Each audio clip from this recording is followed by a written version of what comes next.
Chapter 304. The sailors and guards on the deck frowned as they watched this scene, expressing their disgust towards the woman who could be so heavy-handed towards a child. At the same time, they anxiously paid attention to the little fellow's safety.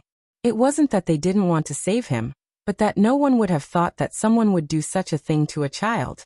By the time they wanted to save him, they were too far away and couldn't make it in time. Thinking that this little fellow could very well die under that water pillar, these men who were already used to licking blood from their blades couldn't bear to see this happen. Although most of the people on the ship had killed before, they had only killed enemies. They had never killed such a small child before. Seeing such a small child die in front of them, how could they turn a blind eye? Just when everyone thought that the little fellow was definitely going to die, Little White's body flashed with a white light, and a white protective barrier appeared around Little White and Little Bun. When the water pillar hit the barrier, it didn't cause a single ripple. Everyone let out a big sigh of relief. Little Bun had escaped death. This was something worth celebrating. The surrounding onlookers were afraid that Little Bun would die in this woman's hands for no reason, so they all stepped forward to protect the little fellow. "Hey, what's wrong with you, woman? You actually attacked such a small child. Are you still human?" A guard couldn't stand it anymore and said, "That's right, I've never seen such a vicious woman. As expected, she's the most vicious. Hey, if you want to scold her, just scold her. Why do you have to drag us women into this?" A female mercenary glared at that person and said angrily, "Sorry, sister, I was too angry." The man who spoke scratched his head embarrassedly. "Forget it, I'll forgive you this time. If there's a next time, I won't forgive you." The female mercenary wasn't an unforgiving person and said straightforwardly, "This woman is too vicious." The others couldn't be bothered with the small dispute between the two, and they all pointed at the woman who attacked Little Bun. "She's not human. She won't even let a child off. That's right, when this woman first boarded the ship, I could tell that she wasn't a good person. See, it was just as I predicted." "Great, even the prophecy emperor came out." "Come on, you're just giving advice in hindsight." Unfortunately, no one bought it. Instead, it was met with a wave of boos. Surrounded by so many people, the female adventurer's face suddenly turned white, red and green. Her complexion was unsightly. "I'm sorry, everyone. My friend is a little impatient. She didn't do it on purpose. We apologize on her behalf." Coincidentally, two of the female adventurer's companions ran over. They wanted to stop the female adventurer when she attacked, but unfortunately, they weren't fast enough. After seeing that the little guy was fine, the two of them heaved a sigh of relief and stepped forward to help mediate the situation. "What do you mean by apologizing to us? We're not the ones who were attacked, and we're not the child's relatives." "That's right. If you really have the heart, go and find the child's parents. I just saw the child's parents playing cards in the cabin. Did anyone call her? If no one did, I'll go call her." "There's no need for you to call them. Someone has already informed the child's parents." The guards and mercenaries chatted with each other, completely ignoring the three of them. At this time, Feng Wu, who was late, and Ming Shi, who was worried, ran out of the cabin. The few of them ran very fast. Feng Wu even used light steps and rushed to the Little Bun in a few steps. "Mom." Feng Yi excitedly looked at his little mother who suddenly appeared. Little Fatty stretched out from Little White's arms, wanting his mother to hug him. Feng Wu took the Little Bun and checked him in her arms. After confirming that he wasn't injured, she returned the child to Little White's arms. It's this woman. Just now she chased after the child. If it wasn't for this magical beast blocking her, I'm afraid that the child would be in trouble." The enthusiastic crowd at the side immediately began to complain about the female adventurer. Speaking of which, this female adventurer was also quite famous on the ship. Her name was Mo Faley and she was a high-level magician. Among the adventurers, her strength was not bad. Moreover, she was very young, only in her 20s. She could be considered a genius. Geniuses had some small problems, and this Mo Faley's problem was that she was very arrogant and self-satisfied. On the ship, she was arrogant and bossy, and she would throw a tantrum in front of the crew. No one on the ship liked her. Today, under the watchful eyes of everyone, she did such a terrible thing. Except for her own teammates, no one came forward to smooth things over for her. Her popularity was really bad. Because she wasn't liked, everyone was happy to see her unlucky. As a result, one after another, people started to complain about her. This girl was about to be slandered, but this girl didn't think that all this was caused by her failure as a person. She just thought that all this was because these inferior people were jealous of her, so they wanted to see her make a fool of herself. Enough! What does it have to do with you? Meddle in other people's business. Mo Fei shouted at everyone with a livid face, then turned to look at Fengwu. Do you know how to look after the child? Do you know what this little bastard did? He ran into my room and peeped at me taking a bath. Mo Fei thought of the scene at that time, and wished that she could kill that little pervert. What did our little bun Fengyi do? Why was he called a little pervert? This matter had to be explained from the beginning. After the little bun left the ranks of the crawling operation, he ran around the ship every day. Today he ran into trouble. On this day, the little bun accidentally broke into the women's bathroom. Mo Fei was the only one taking a bath. Originally, it wouldn't be a big deal if such a small child barged in and saw her. However, Mo Fei had a flaw, which was her flat chest. Fengwu's chest was still a little undulating. This girl's chest was even flatter than a man's. In order to hide this flaw, she usually wore a loose robe to cover her figure, so no one discovered her flaw. In order to not let others discover the secret of her chest, she even chose a time when no one would go to take a bath. She didn't expect that the little bun would barge in today. Moreover, after the little bun saw her figure, he stuttered a few words, which made Mo Fei so angry that her face turned red. What kind of words could have such an effect? Just these few. Flat, flat, flat. Just these few words made Mo Fei want to kill someone. Thus, after putting on her clothes, she chased after the little bun and even hit him, of course. This reason couldn't be told to outsiders.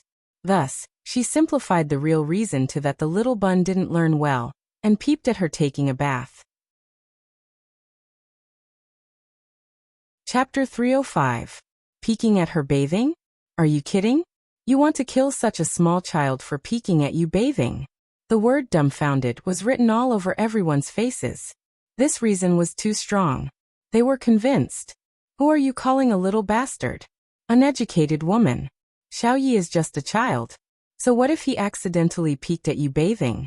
Are you worried that a 1-year-old child like Xiaoyi will molest you? Mo Gui had been a temporary father for so many days. He naturally had a different feeling for the child he had taken care of.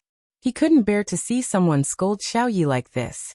Mo Fei's two friends couldn't help but blush at her reason. They didn't know why Mo Fei wanted to kill the child, and didn't have time to think about it.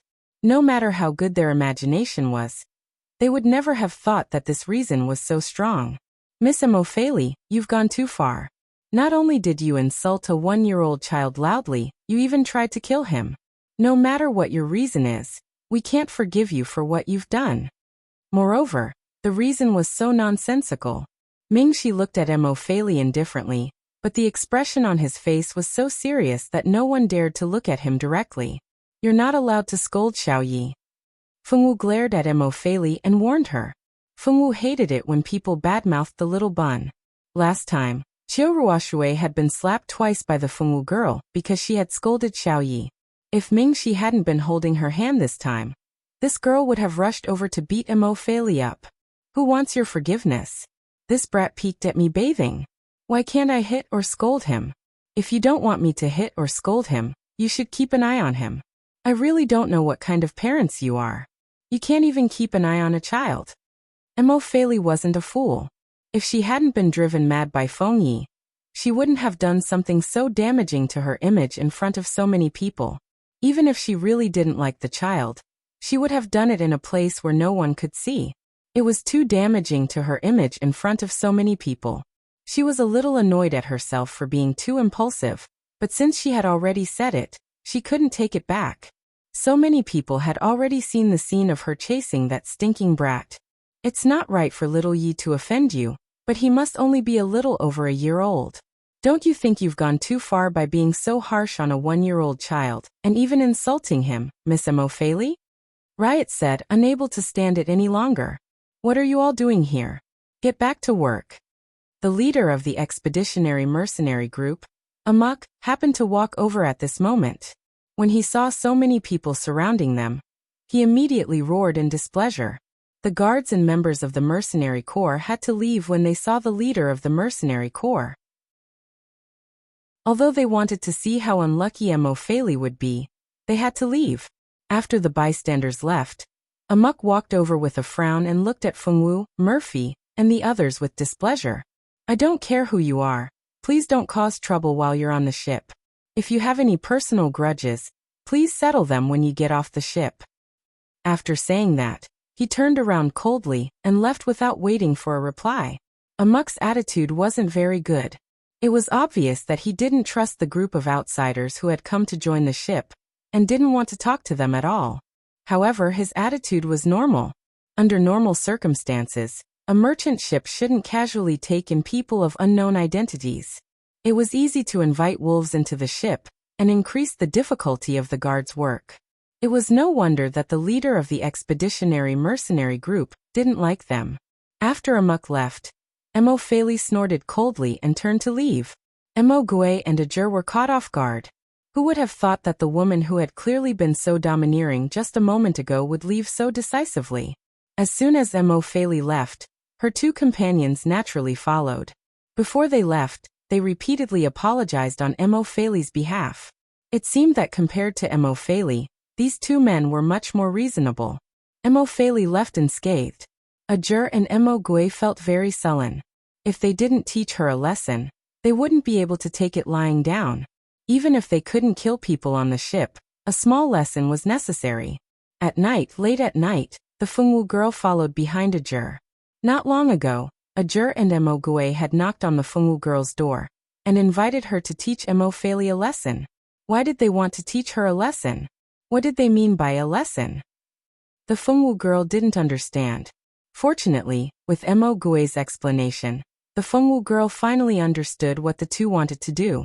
So they wanted to teach Emophele a lesson and avenge Xiaoyi. The Fengwu girl's eyes shone. I'll go. She didn't hesitate to follow the two to do something bad. She was even a little excited. Night was a hotbed of evil, and many crimes would be covered by darkness. The Fengwu trio didn't want to commit murder or arson. They just wanted to use a small illusion to teach that woman a lesson, just like Rika in the past. Ajur could obviously do this kind of small trick alone. He called so many people out for one purpose, and that was to watch the show. Once his illusion took effect, they could just wait to see that woman lose face in front of everyone. The more they thought about it, the more excited and evil they became. The three of them split up. Fengwu and Gue stood guard not far away, while Ajur snuck into Emophele's room alone. Xiaowu, just wait and see. That woman is in for a bad time.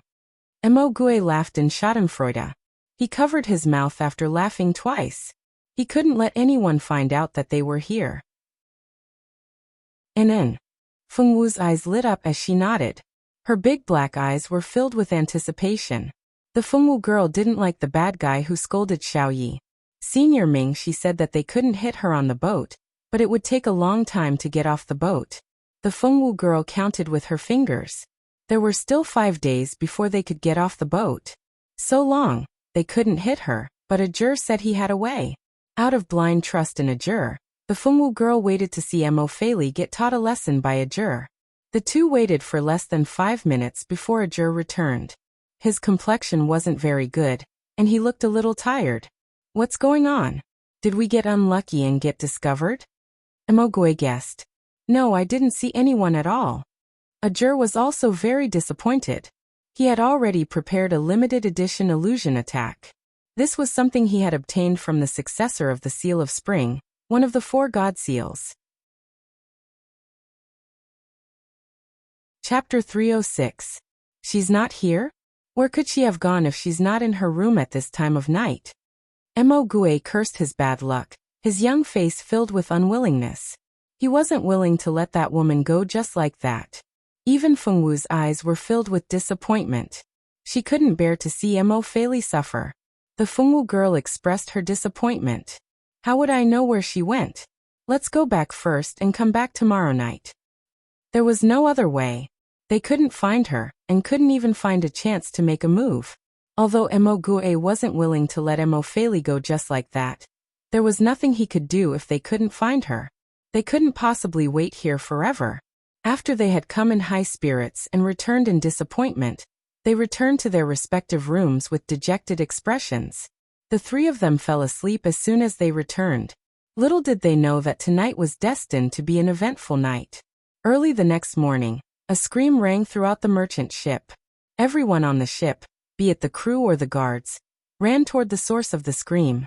Mingxi and Ajur were having breakfast when the scream rang out. Ajur almost spat out the fresh milk in his mouth onto Emogue's face. The deck was in chaos. The expedition mercenary band's men stopped the commotion, and had most of them return to their posts.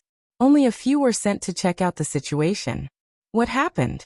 Margaret and her sister happened to be having breakfast not far from Mingxi and the others. They asked curiously when they heard the scream. I don't know. Margaret's brother, Matson, stood up and looked out the door. Margaret immediately nodded. She was someone who loved to join in on the fun. She knew that something must have happened just by hearing the scream. Of course she wanted to go take a look. Xiao Wu, something seems to have happened outside. Do you want to go take a look? Although there weren't many women on the ship, there were still a few. Feng Wu, who was close to Margaret's age and had boarded the ship to Falling Jade Island, was undoubtedly the girl Margaret liked the most.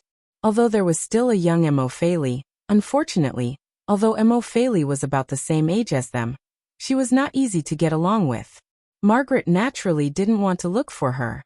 Feng Wu shook her head after hearing Margaret's invitation, and continued eating the bread in her hand, indicating that she was not interested in the situation outside. Although Margaret was disappointed, she didn't force Feng Wu. Instead, she invited Emogue and Jie Le. This time, things went much smoother. Both of them were quite interested in this matter, so they followed Margaret outside to watch the fun. After he left, only Feng Wu, Mingxi, and Riot were left in the cabin. The three of them ate their breakfast quietly, uninterested in the commotion outside. However, the three of them didn't expect that their leisurely breakfast time would be disrupted so quickly. Margaret, her sister, and Ajur came running back together 10 minutes later. Oh no, Emofeli is dead. Margaret panted heavily as she shouted anxiously. Mingxi and the others were speechless. Who killed her? Riot asked curiously after recovering from his fright. Ajur, Margaret, and her sister pulled out chairs and sat around the table. They each poured a glass of water before continuing. I don't know. We haven't found the culprit yet. This matter has already caused quite a ruckus. Boss Hart has already ordered an investigation into this matter. Ajur finished his glass of water and put it down. You don't know who the culprit is? Mingxi frowned inwardly and then asked. Who was the first to discover it? It was the two male swordmasters who were traveling with Emofeli.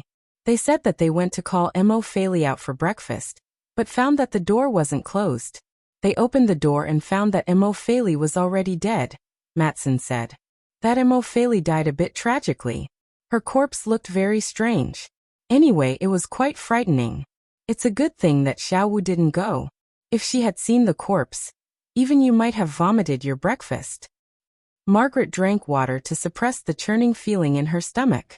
She had already vomited all her breakfast. She didn't want to vomit again. If she did, she'd have to throw up her dinner from the night before. It's that scary? It can't be that you've never seen a corpse before and were frightened by it, right? Riot said suspiciously. He didn't believe that a corpse could be that frightening. Only someone who hadn't seen a corpse before would be so easily frightened to vomit. Unexpectedly, Emogue waved his hand at this moment. No, I can prove that the corpse was indeed frightening and extremely abnormal. What do you mean? Even Mingxi's interest was piqued. When we went over, we saw Emofeli's dried-up corpse. There wasn't a single drop of blood on her body. Her clothes looked like they were hundreds of years old, and would tear at the slightest touch. There was also a large swarm of worms crawling on her body. In short, she didn't look like she had just died. She looked like she had been dead for many years. Don't you think that's strange? Mo Gue couldn't help but feel a chill run down his spine when he thought of that strange corpse. Stop talking about it. I feel uncomfortable whenever I hear people talk about worms. If I go out and vomit again. Margaret couldn't stand it anymore and rushed out to vomit. The corpse is actually so strange. Even if they hadn't been to the scene, they could tell that there was something wrong with the corpse just from Mo Gue's description.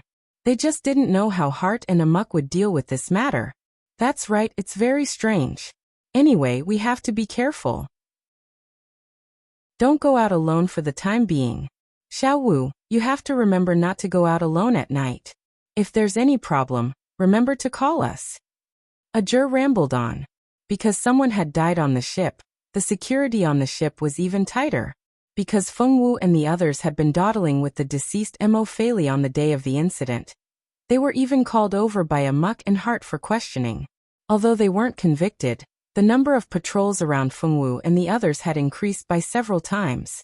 Even a fool would know that they were the main suspects.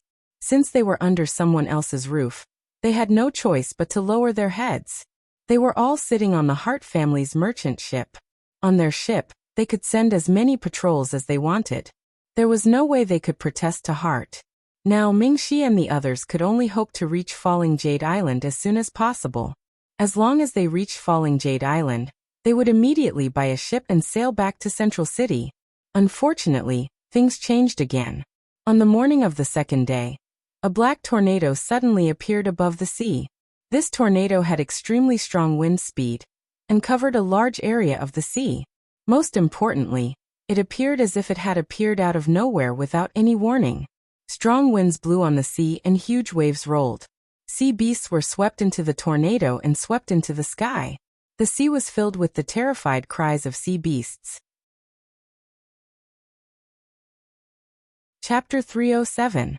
What should we do? It's all over now. This is a black whirlwind that only appears once in 100 years. How did we encounter it? I don't want to die. Save me. No, don't come over, help. Panicked screams rang out on the deck. Everyone knew that there was no way they could escape from this tornado. They only had one path, which was death. Everyone enter the cabin. Mingxi gave the order and led his team members into the cabin first. Following that, Margaret and her sister came in with pale faces. Everyone's expression was extremely solemn. No one would have thought that such a thing would happen. Yesterday, they were still lamenting about Mo Fei Li's inexplicable death, but who would have thought that it would be their turn the next day? Not long after they entered the cabin, two more people came in. These two people were Mo Fei Li's friends, Myron and Tang In. The two of them had already been drenched by the rising waves, and now the entire ship was swaying in the strong wind. It was difficult for them to even stand steadily, and if they didn't hold on to something to stabilize their bodies, it was very likely that a large wave would hit them, and they would fall from one end to the other. What should we do? If I had known earlier, I wouldn't have gone to Jadefall Island. We're dead for sure now. The moment the two of them entered, they grabbed their heads and shouted as if they were in the wind. Their emotions were clearly on the verge of collapse. I don't want to die. I don't want to die. You two should be more or less done. Don't shout anymore. No one is an ordinary person. Even if we are swept away by this, we might not necessarily die. What's the point of crying here? Ajur couldn't stand the two of them looking like soft-footed shrimps. He slapped the table and stood up. The sound of the wind and waves outside was loud, and with the two of them making a ruckus, his head hurt even more. Feng Wu touched the ring on her hand. Little White and Little Yi had already been kept in the ring by her, but when she saw the black whirlwind outside, Feng Wu frowned. Why did she have a feeling of unease, as if something was going to happen? Who would have thought that when the two heard Ajur's words, they would sneer at him? Don't you know? That's the black whirlwind that only appears once in 100 years. Where the black whirlwind appears, no magic or doqi can be used. In other words, in front of the black whirlwind, no matter how strong we are, we will become ordinary people. If that wasn't the case, why do you think those people outside were so terrified? Isn't it because they know they're dead meat? Ajur's pupils shrank slightly. Clearly he had never heard of this before. It wasn't just Ajur. Even Mingxi, Margaret, and her sister didn't know about this. They were all citizens of the continent, so their understanding of the sea was very limited. This black whirlwind, they only thought it was the name of a type of tornado. They never thought that the black whirlwind actually had the ability to block everyone's dochi and magic. Are you serious? Margaret tried to use her magic power, but she found that she was like an ordinary person, unable to use any energy. Ajur and the others also tried, but it was useless. Whether it was dochi or magic, they couldn't use any of it. They seemed to have become ordinary people. It's coming, it's coming. Help, I don't want to die. I don't want to die, anyone please save me. These mercenaries and guards hired by Hart were all wailing in despair. Their voices were incomparably mournful. The black whirlwind was coming. Everyone instantly understood. Everyone, hold hands together. Don't ever let go, Mingxi said. Everyone came back to their senses and held hands to form a circle. Even Myron and Twain came over. Nobody wanted to die. As long as there was a chance, no one wanted to die. Not long after everyone held hands, the sky and earth suddenly began to spin. The merchant ship was swept up by the tornado and constantly spun in the center of the tornado. Ah! Everyone screamed. They felt as if they had turned into spinning tops. As for the merchant ship, it had already been torn to shreds as it spun in circles. Fengwu held onto Mingxi and Ajur's hands. She couldn't even open her eyes in the fierce wind. Suddenly, a huge sea beast smashed towards Mingxi and the others. Mingxi, Fengwu, and the others were fine. On the other hand, Margaret, Myron, and Twain were the ones who suffered the most. After being hit by the sea beast, the four of them couldn't help but let go of their hands. With such a heavy blow to their bodies, it was likely that the four of them had suffered serious injuries. Mingxi didn't have the mind to care about them. Although the five of them were still holding hands, the danger was still not over. There wasn't just one sea beast in the tornado, but thousands of them. There were also the fragments of the merchant ship. No matter which one of these things hit them, they wouldn't feel good. Even if they didn't die, they would be seriously injured. When they still had their abilities, it was fine. They only needed to add a protective shield to themselves. But now that they were all ordinary people, it was impossible to create a protective shield. They could only secretly pray that they wouldn't be hit by these things. There was a saying, "What you fear will happen." Mingxi and the others, who had just escaped a disaster, were unlucky this time. This time, it wasn't the sea beast that hit them, but they were the ones who hit the sea beast. Just in front of the five of them, a huge fish-type sea beast was struggling and wailing in the wind. Mingxi and the others were swept up by the wind and flew towards the sea beast. If they hit it, they didn't know what would happen. Think of a way to get to the center, Mingxi shouted. Unfortunately, the wind was too strong to hear clearly. What did you say? As soon as the voice came out of someone's mouth, it was blown away by the wind. Mingxi had no choice but to use his eyes to tell everyone to move towards the center as much as possible. Fortunately, everyone's ability to understand was not bad. They finally reached a preliminary agreement. But to move to the center was not an easy task. Now they had another problem that needed to be solved urgently. They were about to collide with a sea beast. Although it was just an ordinary sea beast and not a water-type magical beast. Even so, the size of a sea beast was not small. Moreover, sea beasts had thick skin and flesh. They weren't sure if their thin arms and legs would be broken if they collided with the sea beast. No matter how unwilling they were, they still collided with each other. And the effect of the collision was very obvious. The five of them hit the sea beast's stomach. Fortunately, it was the stomach and not the back or the head. The sea beast's stomach was soft.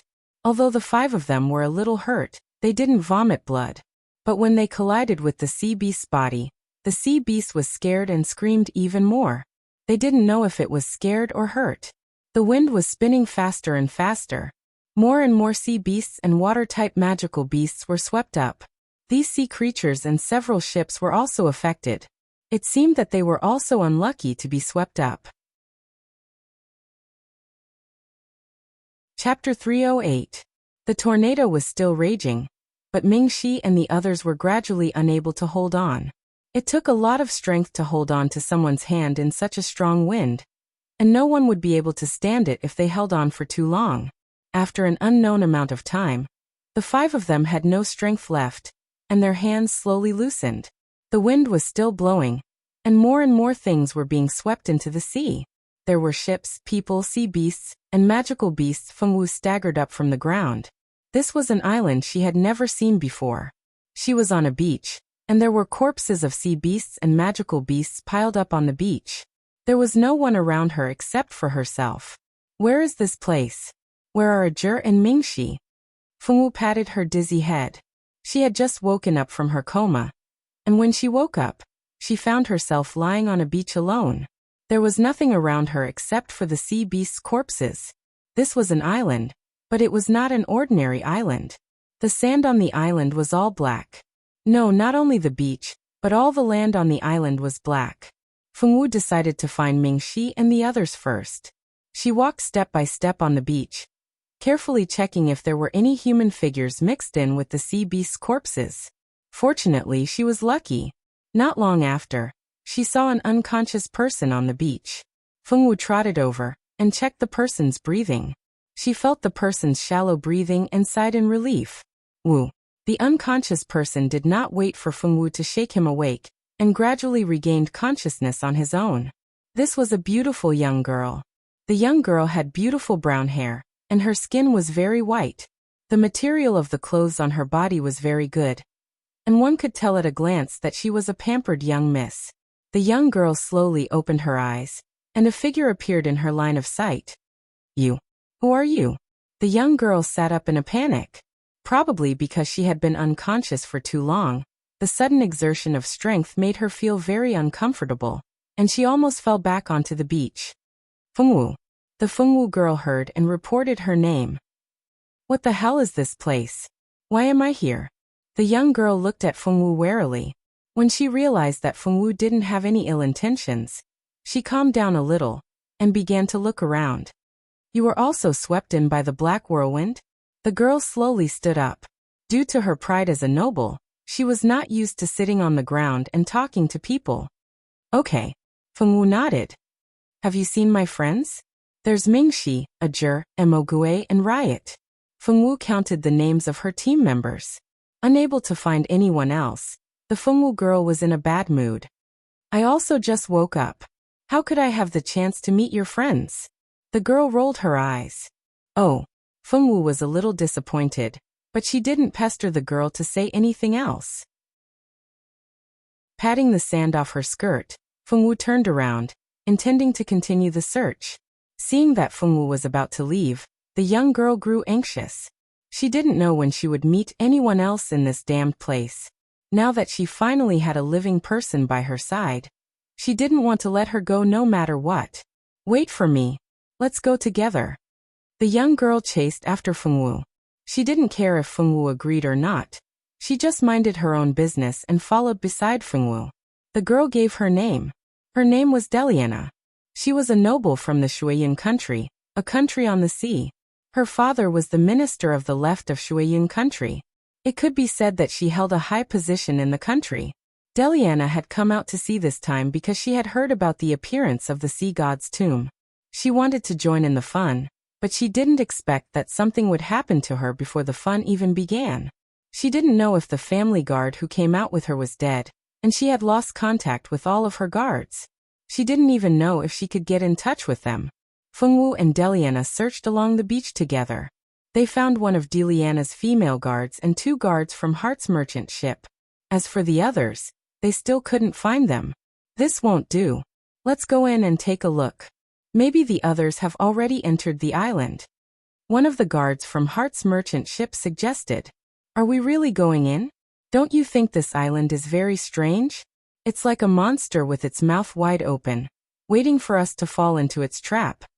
Another guard shook his head, as if he was very afraid of the unknown things on the island. It wasn't the guard's fault for being too timid. It was just that the island didn't look like a good place at first glance. The underground beach was black, and there was an obvious smell of blood on the beach. The black sand was basically dyed red by blood and eventually turned black. Standing on the beach and looking at the island, one could see that the island was also black. The plants on the island were all black. Moreover, just by standing on the beach, One could feel the strong baleful aura. It was unknown how many people had died on this island to form such an environment. It was obvious at a glance that entering the island was a very dangerous matter. We've been searching the beach for hours. If there are still people alive, it's impossible that we can't find them. I think we should still enter the island. Deliana's female guard, Mia, frowned as she looked at the surroundings. No, you've seen it too. This island is definitely not a good place. Maybe we won't be able to get out once we enter. The crew member shook his head desperately, refusing to agree no matter what. Chadan, don't be like this. I think it's more important to find someone. Only by entering the island can we find a way out. Another guard who was calmer said. Ali, I don't want to go in. I really don't want to go in. I have a bad feeling. Let's not go in. Chadan still shook his head, his attitude not softening at all. Don't try to persuade him. Does he think he's safe on the beach? I don't think so. If he doesn't want to go in, then don't force him. Everyone, good luck. Mia, let's go in. Deliana, the noble girl, was very calm. Except for the initial panic, she had always been very calm. She didn't lose control at all. Fengwu, do you want to go in and take a look? Deliana asked. Fengwu nodded. She was determined to find Mingxi and the others. Well then, let's go together. If you two want to enter the island, then follow. If not, then just stay on the beach. No one will force you. Deliana said. She called Fengwu, and together with Mia, they turned and stepped into the island. After much consideration, Ali decided to enter the island and take a look. Staying on the beach wasn't a solution. Moreover, he had a feeling that even if he stayed here, it wasn't necessarily safe. Ali wanted Chadan to go with him, but Chadan was unwilling no matter what he said. It was as if there really was a monster on the island that would eat him. In desperation, Ali could only chase after Deliana and the others alone. Chapter 309. With the addition of Ali, the four of them carefully advanced towards the island. This was a strange island. There was a large forest on the island, but not a single beast roar could be heard. Not even the sound of insects could be heard. If it weren't for the sound of the waves, the entire island would be an empty island of death. The four of them walked along the mountain path. They didn't encounter any danger along the way, but they didn't dare to let their guard down. After half an hour of climbing, they finally made a new discovery. They found a skeleton, a human skeleton. Everyone, look, there are words here. Ali pointed at a large stone next to the skeleton. At the bottom of the stone, there was a small line of words. It looked like it had been carved there for a long time. Look what's written there. Deliana and Fengwu immediately gathered around. The words are too old. Although it's written in the common language of the continent, only a small part of it can be read. Look here, it says enemies. Kill. No one can escape. Ali's expression was grave as he read out the words on the stone. Most of the stone had been blurred by the passage of time. Only these few words were barely recognizable. Although they could only read a tiny number, these few words gave the four of them a deep sense of unease. This really wasn't a good place. Let's continue. We'll take a look at the front, Deliana said. Yes, that's all we can do. They had no way out. There was no boat to leave this place, and even their powers seemed to have been sealed. They had no other choice but to move forward and find a way out. When they woke up, they discovered that their powers had been sealed. They couldn't feel the impetus and mana they had painstakingly cultivated. It was as if they had become ordinary people who had never cultivated before. Because of the discovery of such a skeleton, everyone's mood was a little heavy. No one spoke along the way, only silently moving forward. After an hour, they finally arrived at the highest point of the island. Surprisingly, there was a dilapidated castle at the top of the mountain. The outside of the castle was covered in creepers. The castle's gate was dilapidated. It was obvious at a glance that this was an old house. The four of them stood outside the castle, unable to decide whether to enter or not. In the end, the four of them decided to go in and take a look. There were no other buildings on the island except for this castle. They had to find a place to rest and settle down. Creak. The somewhat broken door slowly opened with a creak. Before the four of them had the time to examine the furnishings in the castle, they were shocked by the figures in front of them. "Someone's here," Mia exclaimed, instinctively moving in front of Diliana to protect her. "Senior Mingxi, Ajur, Emogue, Senior Riot." Fengwu's eyes lit up when she saw them, and she ran over. "Xiao Wu." Mingxi grabbed Fengwu's shoulder and held her in his arms. There was a slight excitement on his face. Mingxi only hugged her for a short while before Ajur pushed him away. He took Mingxi's place and looked at Fengwu from head to toe. "It's good that you're fine. When I woke up, I didn't see you. I was worried that something had happened to you. Fortunately, you're fine now. I can finally rest assured." Ajur had been on tenterhooks all this time, afraid that something had happened to Fengwu. He truly loved Fengwu as a little sister. Mingxi, who had been pushed aside, looked at the interaction between Ajur and Fengwu. He suddenly felt a little uncomfortable. It was a sour feeling he had never experienced before. "Xiao Wu, I knew you were on this island. If it weren't for the fact that we couldn't leave this castle, we would have gone out to look for you." Emogue and Riot also stepped forward. Fengwu wasn't the only one who found her teammates. Diliana also found her guards. Aside from Mia, there were 2 other male guards. Of course, she couldn't have only 2 or 3 guards by her side, but only those 3 appeared here. The others were either dead or blown away by the tornado. Fengwu saw several acquaintances in the castle. First was Boss Hart, then Mercenary Expeditionaries leader, Amok, and Vice leader Megan. There were also Murphy's friends, Myron and Town. There were 5 other people, but Fengwu didn't know any of them. "What do you mean you can't leave?" Diliana asked. She noticed Emogue's words and her heart tightened. "Literally. This castle only allows people to enter and not leave. Once you enter, don't even think about leaving," Emogue replied. Mia turned her head and looked at Diliana's 2 male guards, who nodded with heavy expressions, proving that Emogue wasn't lying. Diliana didn't give up. She walked to the door and tried to push it open. Unexpectedly, the dilapidated door was firmly locked, not giving anyone a chance to open it. "Don't try, little girl. It's useless. If it worked, we wouldn't be trapped here," a middle-aged woman sneered. The woman was dressed in a swordswoman's uniform. She held a woman's long sword in her hand, and her expression was somewhat arrogant. She wasn't very likable. Diliana ignored the woman. After several attempts and confirming that she couldn't leave, she didn't continue to break the door. Instead, she returned to her guard's side with a solemn expression. "Xiao Wu, where were you when you woke up?" Ajur led Fengwu to an old sofa nearby. Mingxi and the other 2 also sat down. "On the beach," Fengwu said, and then recounted her experience in detail. "We all woke up at different places. When we woke up, we found ourselves on a tree halfway up the mountain. Originally, we wanted to go to the top of the mountain to see the situation on the island from above. Who would have thought that once we entered the castle, we would be unable to leave?" After that, many more people came one after another, but none of us could leave. From Ajur's words, Fengwu learned that Mingxi and Ajur had woken up in different places. Only Ajur and Emogue had fallen in adjacent places. They were relatively lucky. "Senior Mingxi, can you tell where we are?" Emogue looked at Mingxi expectantly.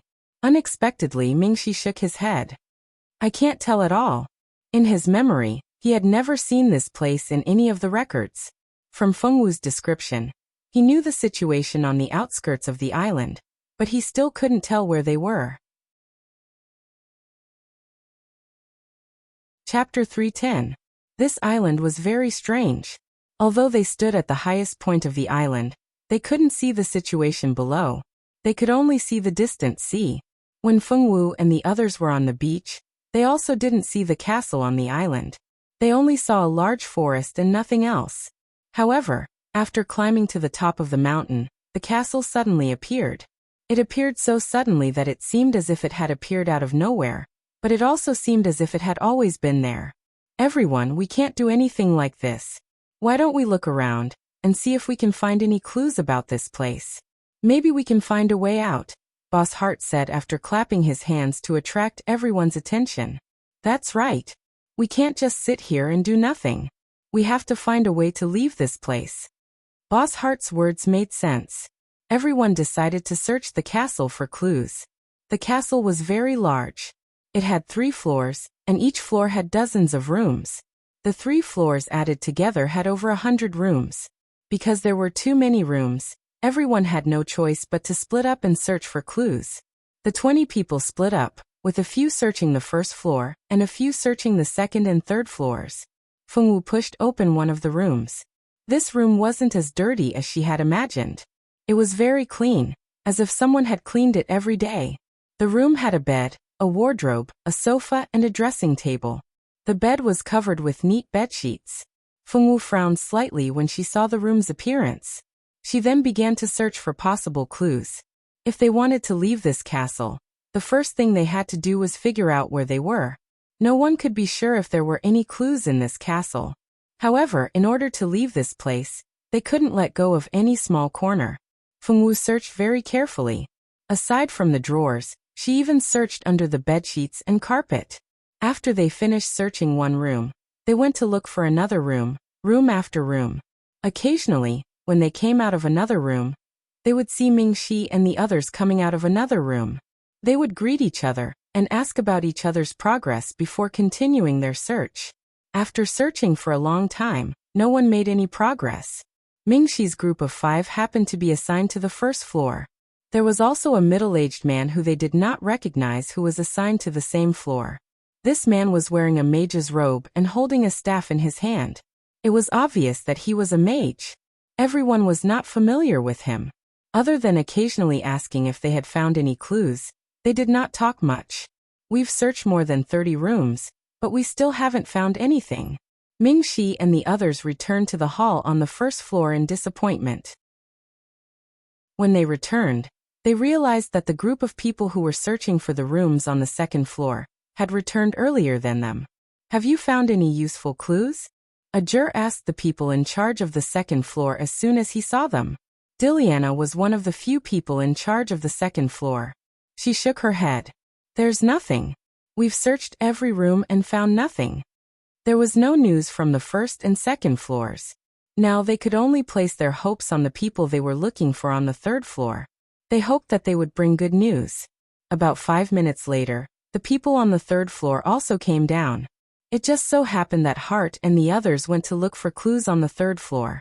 After Hart and the others went downstairs, they saw that Mingxi and Diliana had returned. They were not surprised and nodded to the people on both sides. Boss Hart, did you find anything? A dozen people looked at Hart, and the others expectantly, hoping for good news. No, we didn't find anything. Hart's words undoubtedly cut off their last hope. How can this be? Are we really going to be trapped in this place until we die? Someone groaned in despair. Everyone in the hall stopped talking. They could not find a way out. Their bodies were no different from ordinary people's. If they did not find a way out, they would only starve to death on this island. It seems that everyone already knows that you can't get out. An old voice suddenly rang in everyone's ears. Everyone's expression changed drastically. Mingxi instinctively shielded Fengwu behind him. Even if the others had lost their abilities, they were still in a defensive state. Who is it? You're the one who locked us in here, aren't you? What's your purpose? The leader of the expedition mercenary group, Amok, shouted at the invisible mysterious person. That's right. Who are you? Why did you lock us in here? Hart couldn't help but shout. Yeah. What are you trying to do? Tell us.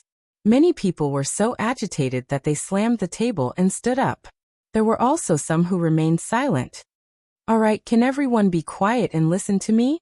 After the commotion died down, the old voice began to speak. Let me introduce to everyone. This is my island. I call it the Island of Death. In the past, too many people were swept into this island by the Black Whirlwind. But later they all died. The sand and soil outside were dyed red by their blood. In the end it turned black. You killed them?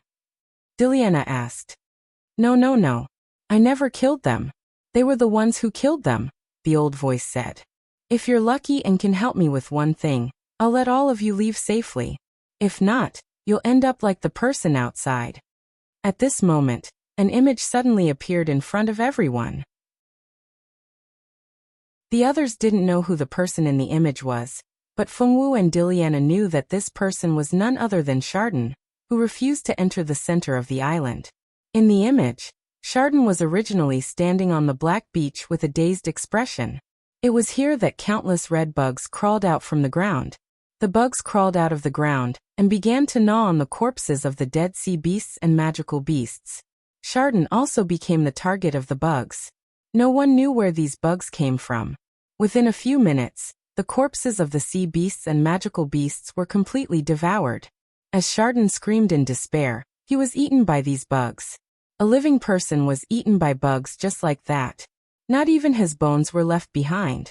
Seeing such a cruel scene, everyone felt a sense of sympathy from the bottom of their hearts. Alright, everyone saw what happened to this person. Now, I hope you can help me with this matter.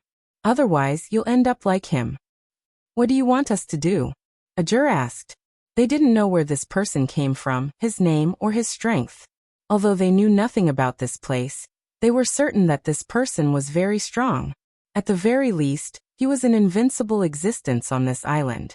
What would such a person want them to do? Chapter 311. They couldn't figure it out, but reality didn't allow them to think too much. It's very simple. You'll know soon. After saying this, the old voice disappeared. Is he still here? He left just like that. He hasn't told us what to do yet. They couldn't hear the voice anymore, and they felt that the mysterious man had disappeared as well. They didn't know if he was still in this house, or if he had never appeared in this place. He had been talking to them through telepathy from somewhere else. What do we do now? Diliana looked at everyone. Everyone take a rest. Didn't that person say that he wants us to do something for him? Before that thing is done, we are still safe, Boss Hart said after thinking for a moment. That's right. It's useless to worry. Let's relax and wait to see what tricks that person has up his sleeve. An old man in a magician's robe said. No one knew the old man's name, but he had the aura of a superior. It could be seen that before he came to this place, his identity must not be simple. As night fell, the 20 people sat in the living room until midnight, but the mysterious man still hadn't appeared. Why don't we just find a room to rest? We can't keep waiting like this, Boss Hart said. Now that everyone's abilities were sealed, their bodies were similar to ordinary people's. After a whole day of fear, everyone was already exhausted. If it weren't for the fear of the mysterious man killing them at any time, they would have already gone to sleep. Go into a room? Let's not. I think it's better if we don't split up. What if the mysterious man comes and kills us one by one? An unknown female magician said worriedly. Most of the others agreed with this female magician. Yes, it was too dangerous to rest separately at this time. It was safer for everyone to stay together. Fengwu leaned on Mingxi's shoulder and blinked sleepily. She wanted to sleep very much. Fengwu's daily rest schedule was fixed, and she went to bed early. Today she still hadn't rested so late, so Fengwu was very sleepy. If you want to sleep, lean on me for a while. If there's any movement, I'll call you. Mingxi looked at her tired little face and touched her little head with some heartache. Okay. Fengwu nodded and fell asleep. Mingxi saw that she fell asleep so quickly and secretly laughed. She was so careless that she could fall asleep so quickly in such a tense atmosphere. If you guys are tired, you can sleep for a while. I'll keep watch. As a senior, Mingxi still took care of these juniors. No need, Senior Mingxi. Let's keep watch together. Let Ajur and Junior Mo Gui rest first. As a second-year student, other than Mingxi, he was the only other senior in the class. He felt that he had the responsibility of taking care of his juniors, and refused to throw the responsibility to Mingxi alone. Although there were 20 people here, they were not familiar with each other. The night watch was very important, and everyone was used to letting their own people do it.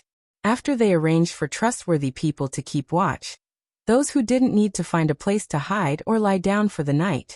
No one wanted to go in and sleep on the warm bed. This castle was too strange. If it was too dangerous to sleep separately, no one would do such a stupid thing. Wake up, hey, wake up. Jen. Fengwu opened her eyes in a daze and saw a beautiful and cute baby face. The girl's face had a few cute freckles, and her nose was a little flat. She was not old, at most 15 years old. Who are you? Fengwu found that she was sleeping on a bed with a quilt covering her body. The room's furnishings looked simple and elegant. Fengwu was sure that she had never been to this place before, and had never seen the girl in front of her. Jen, are you sleepy? I'm an eye. Hurry up and get up. The teacher asked us to gather.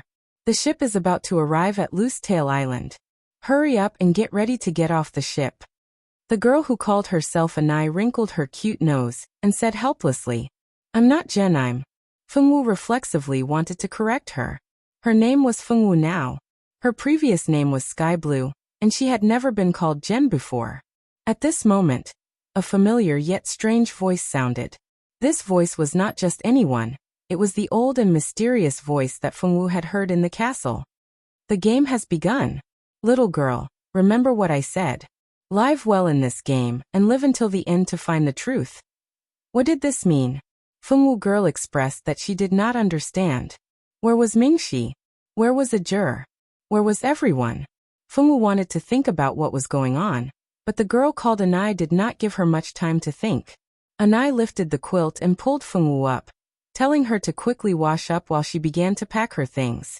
After Fengwu washed up and changed her clothes, she was pulled to the deck by Anai. There were actually people on the deck, and there were quite a few of them. There were at least 30 people. We're finally here. After sitting on the ship for so long, I feel like my head is heavy and my feet are light. I see it. Loosetail Island is just ahead. Great, we're finally here. If we don't arrive soon, I'll have to take medicine and sleep like a log. Why do you need to take medicine? Ignore this brat. He's seasick. He's been vomiting since he got on the ship. Hurry up and get off the ship. Hee. Who would have thought that you would have such a day? Serves you right for always teasing female students in class. Yeah, serves you right for being unlucky. Fengwu stood at the side and watched this group of people quarrel. She did not know what was going on. Who were these people? Why was she here?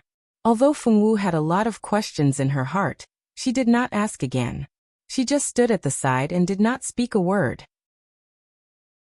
Perhaps this was the character of the girl named Jun that she was impersonating, so no one doubted her. Jen, look, that's Loosetail Island. Isn't it beautiful? Anai excitedly looked at the island not far away, her eyes full of joy. Fengwu followed her gaze and saw a beautiful island appear in front of her. The scenery on this island was beautiful and green. It was a good place to play and vacation. We're here, we're here. Everyone get off the ship. There were 2 teachers, one male and one female. The female was a magician and the male was a swordmaster.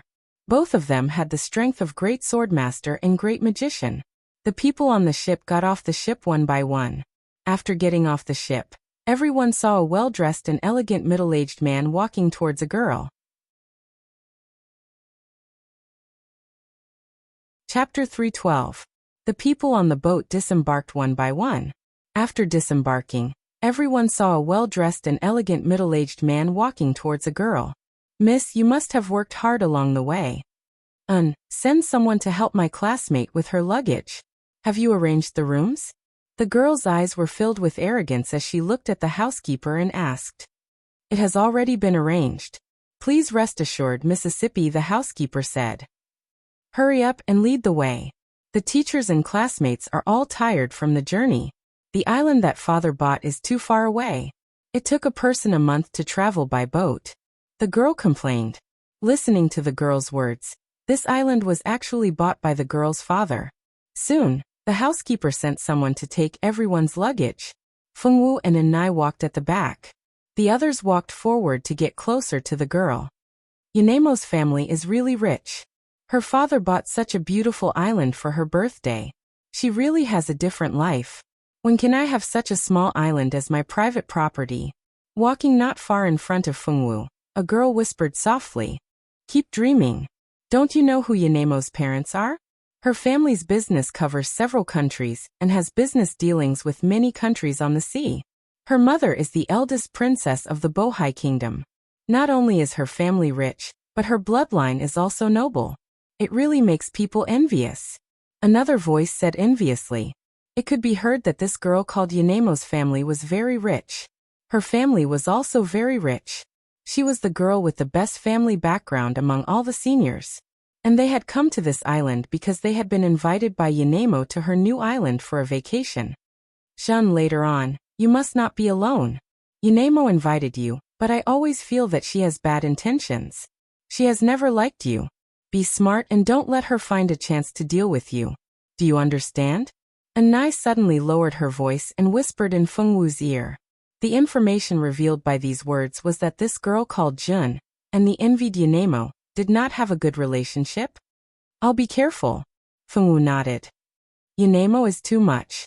Just because Yalan said a few more words to you, she's targeting you and causing trouble for you time and time again. I heard that teacher didn't plan to let you come to Matsuo Island for a vacation because she knew that you two didn't get along, but Yanemo specifically asked you to come with her. I don't believe that she's not plotting anything. Anai muttered and scolded Fengwu for a while, but she saw that Fengwu just stared ahead with her eyes wide open and didn't say anything. She couldn't help but wonder. Jen, are you okay? Why are you so quiet today? Usually, Jen would have a lot to say on this topic, but today she didn't say anything, which was strange. Nothing, I don't feel like talking, Fengwu said. Seeing her like this, Anai didn't say anything else. Along the way, the two of them quietly admired the surrounding scenery. Yanemo's family had built an ancient castle at the highest point of the island. The castle was large and luxurious, and one could tell at a glance that it had cost a lot of money. After walking up the mountain and seeing the castle for the first time, Fengwu was stunned. This place. Wasn't this the castle on Death Island? Fengwu was stunned. Aside from the difference in age, the two castles looked exactly the same. After walking into the hall, Fengwu was certain that this castle was the one that had trapped them. Why was it like this? Fengwu felt that her brain wasn't smart enough, and she couldn't figure it out. Could it be that Death Island was Matsuo Island? What exactly happened? Why did Matsuo Island become like that? Why was it like this? Many questions appeared in Fengwu's mind, but no one could answer them. The housekeeper sent someone to take them to find their own room. Because there was no lack of rooms in the castle, each of the students had their own room. The room that Fengwu was assigned to was the most remote location, and it was a distance away from the other rooms. Fengwu didn't have any opinion about this room, and she didn't even ask about it. The little maid who was leading the way was already prepared to answer the other party's questions, but seeing that she didn't ask, she was somewhat unaccustomed. Fengwu entered the room, and just as she was about to organize her thoughts, there was a knock on the door. Fengwu opened the door doubtfully, and there was a little maid standing outside the door. The little maid was delicate and pretty, and she had a bit of spiritual energy. What's the matter? Fengwu asked. Xiaowu. The little maid asked tentatively. Her voice was soft and pleasant to hear. You are. Fengwu was stunned, and she didn't understand how this little maid knew her name. It's really you. The little maid was excited, and then she pulled Fengwu's hand, and after pulling her into the room, the door was immediately closed. You are a jur? Fengwu asked with uncertainty. How did you know? The little maid, a jur, opened her beautiful eyes wide in disbelief. He had become like this, and even he couldn't recognize himself, but Fengwu could still recognize him. It was too inconceivable. Every time you pull me, you do this action, and it's the same with your eyes. Fengwu blinked and said seriously. Ajur's appearance had changed, but his eyes and actions hadn't changed at all. Moreover, when they approached her, Fengwu unconsciously had a good impression of the little maid, who she had never seen before. That kind of familiar feeling made it difficult for Fengwu not to suspect the little maid's identity. As expected of my good friend, you can still recognize me even after I've become like this. Ajur used this young girl's body to sit on Fengwu's bed, and then he pulled his clothes and touched his hair and face. Obviously, he was still trying to accept his new identity. How did you recognize me? Fengwu looked in the mirror, and her appearance had changed. Zhen was a silver-haired little beauty, and she didn't look like Fengwu at all. Your personality is too easy to recognize. I was just suspicious and didn't dare to be sure, so I came here with the idea of giving it a try. I didn't think it was really you. Ajur sighed at his good luck, and found Fengwu so quickly. As for the others, he was still looking for them, and he didn't know what identity they had been assigned. If they also became women, then there would be fun to watch.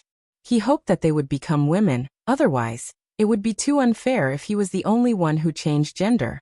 Why did we come here? Fengwu knew that Ajur was very smart. When she couldn't figure out a problem, she habitually asked someone smarter than her. And this person could only be Ajur. Ajur shrugged. I don't know. In the latter half of the night, I suddenly felt very sleepy and fell asleep. When I woke up, I was already like this. It took me half an hour to get used to this identity. Chapter 313. Xiaowu, I can't stay for too long. Let me ask you, did that mysterious person say anything to you? Ajur thought that her identity as a little maid had work to do. If she disappeared for too long and was discovered, it would be over. Yes, he said that my mission is to live until the end and find the truth. Fengwu said. Mine is similar. He also wants me to live until the end, and then find the truth. It seems that there will be an unexpected change in this place. Ajur rubbed his chin. I can't stay any longer. I'll come find you at night. Ajur couldn't stay any longer. After finding Fengwu, he had to leave after saying a few words. Fengwu sent Ajur to the door. After confirming that no one had seen Ajur leave, she let Ajur leave. Fortunately, Yanemo had selfishly arranged such a remote room for Fengwu. If it wasn't, she might have been discovered. When night came, Yanemo had arranged a delicious meal for everyone to enjoy. Fengwu never had any resistance to big meals. She ate happily at the table. After the food was carefully cooked by the chef, it was very delicious.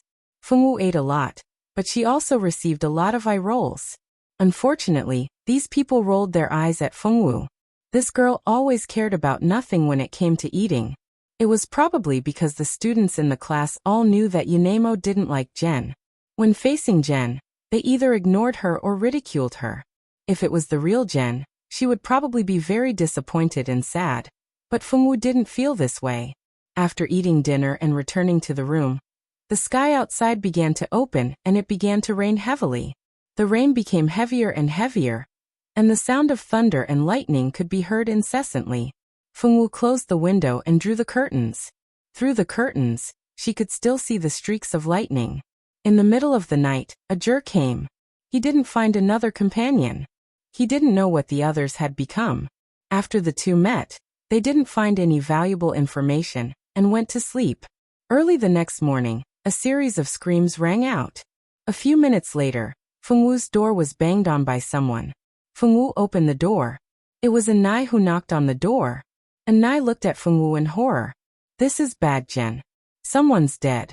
Elan's dead. He's dead. Fengwu's eyes widened. Fengwu and Ajur both guessed that something was going to happen, but they didn't expect it to happen so quickly. It was only the first day, and someone had already died. With Anai, Fengwu went to Anlun's room to look at his body. It was a gruesome death. His limbs had been chopped off, and even his heart had been dug out. When he died, his eyes protruded out, and the whites of his eyes were dilated. He looked like he had died with a grievance. Because Elan's death was too gruesome, and he died on Yanemo's new island, Yanemo felt humiliated. She ordered the steward to investigate the matter thoroughly. No one could have imagined that this was just the beginning. From that day onwards, people died in the castle every day. One day it could be a senior. The next day it could be a maid. The shadow of death began to envelop the island. 7 days later, a total of 7 people had died. 4 of them were Yanemo's classmates, and 3 of them were her maids. Because they hadn't found the slightest bit of information about the murderer, and because the seniors kept dying, the 2 teachers decided to leave Matsuo Island and return to school. Yanemo didn't want to stay here any longer, so on the 8th day, everyone decided to leave together. But would they be able to leave? When they went to the beach to take a boat, they found that the boat had sunk. Not only were the boats used to pick up the students and teachers, but all the boats on the island were damaged as well. That wasn't the worst. From that day onwards, everyone on the island became ordinary people. No one could use their abilities. After losing their strength, The people on the island were on the verge of madness. Fengwu felt that Jen's strength, which wasn't very strong to begin with, had disappeared. It was just like on Death Island. No one could retain their strength on that island. The deaths continued. People died every day. Only when there were only 50 people left from the original 100 people on the island did the deaths stop. The remaining 50 people were like birds startled by the twang of a bow. The people were terrified. The shadow of death constantly shrouded this group of people. During these days, a jur had found Mingxi, Emogue, and the others. The 5 of them were finally gathered. Mingxi's gender hadn't changed. He was still a man, but his identity was that of a guard on the island. Emogue had become Fengwu's classmate, a small and unremarkable boy. Riot had become the island's manservant, and a middle-aged one at that. It could be said that the age gap between the 5 of them was the largest. Although the 5 of them were gathered, there was no news of the others who had been stranded on Death Island with them. Perhaps their acting skills were too good, so they didn't give themselves away. Jen, I want to take a bath. Can you come with me? Annette appeared at the door of Fengwu's room with a nervous expression, holding a change of clothes. Okay. Fengwu nodded and agreed without any pressure. The conditions on the island were very good. Every room had a bathroom. If one wanted to go to the bathroom, they didn't have to go out of the room. On Matsuo Island, there was a large bathroom. Because Yanemo liked to take baths in the large bathroom, her family had specially built a large bathtub for her. There was even hot water in the bathtub for her to bathe. The 2 girls held their clothes and walked to the large bathtub at the back of the castle. The bathtub was very large, and there was a private room at the back that belonged to Yanemo. The others could only use the other bathtub outside. The 2 girls soaked in the hot water and let out a long sigh of relief. Being able to soak in the hot water made them feel relaxed. Xiaowu, I want to go to the bathroom. Wait for me. Annette put on her clothes and got out of the water. Fengwu nodded and told her to go without worry. Soaking in the warm water, Fengwu felt her eyelids getting heavier and heavier until she couldn't open them anymore. At that moment, a rope stretched out from behind and wrapped around Fengwu's neck. Fengwu was suddenly awakened. She felt that she couldn't exert any strength. She wanted to resist, but she couldn't. She felt that it was getting harder and harder for her to breathe. Then she lost consciousness. Before Fengwu lost consciousness, her last thought was, who was it? Who wanted to kill her? Behind Fengwu, someone took out a small knife and cut open Fengwu's wrist.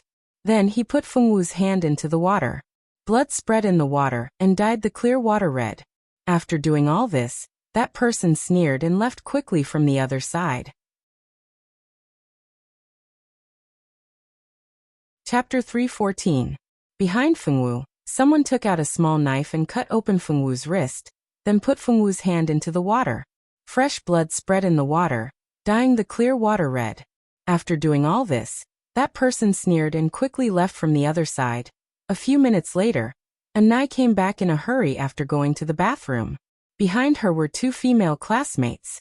These 2 girls also wanted to take a bath and made an appointment together. On the way here, they saw Anai and knew that Anai was also here to take a bath. Naturally, they followed her. Worried that Fengwu would be in danger if she stayed there alone, Anna rushed back with the 2 girls as fast as she could.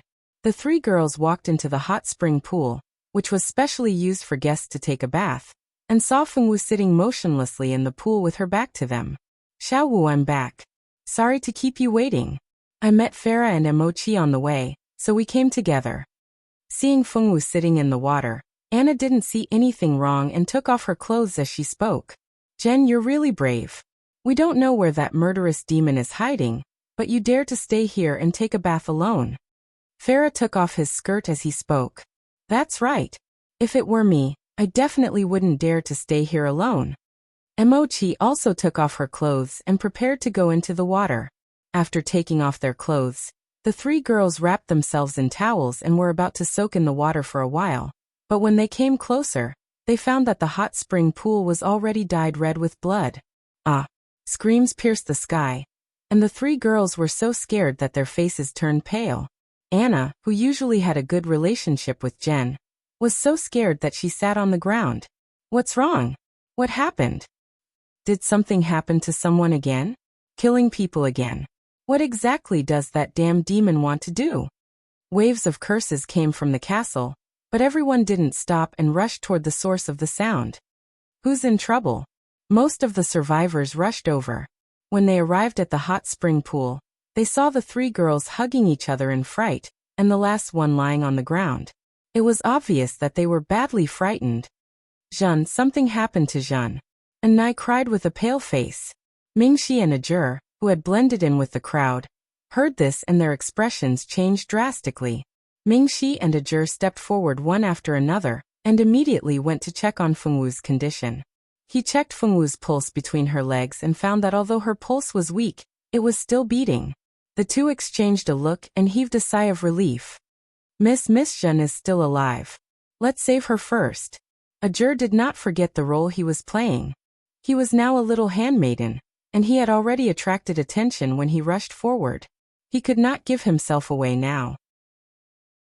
Quick, go and help get Jen up. Although Yanemo didn't like Jane, it was more important to save her at this time.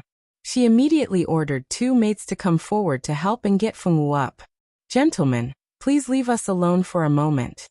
Ajur didn't want Fengwu to be stared at by so many men. Fengwu didn't wear clothes because she was soaking in the hot spring. Although the hot spring water covered all the parts below Fengwu's shoulders, if they got her up at this time, those men would see Fengwu completely. Although this body was obviously not Fengwu's, these men also knew that it was not appropriate for them to be here. After Ajur finished speaking, they all respectfully withdrew. It was not easy to wait for a survivor. If they could find out who the murderer was, it would be good for everyone. As long as they caught the murderer, there was nothing to be afraid of. All the men present withdrew, and Mingxi naturally followed. Although Ajur was present, his eyes were elsewhere. He didn't want to take advantage of Fengwu. After the two handmaidens came forward to dress Fengwu, Mingxi immediately took the initiative to take charge of carrying Fengwu back to her room. After the housekeeper found medicine and applied it to Fengwu, her condition was basically stable.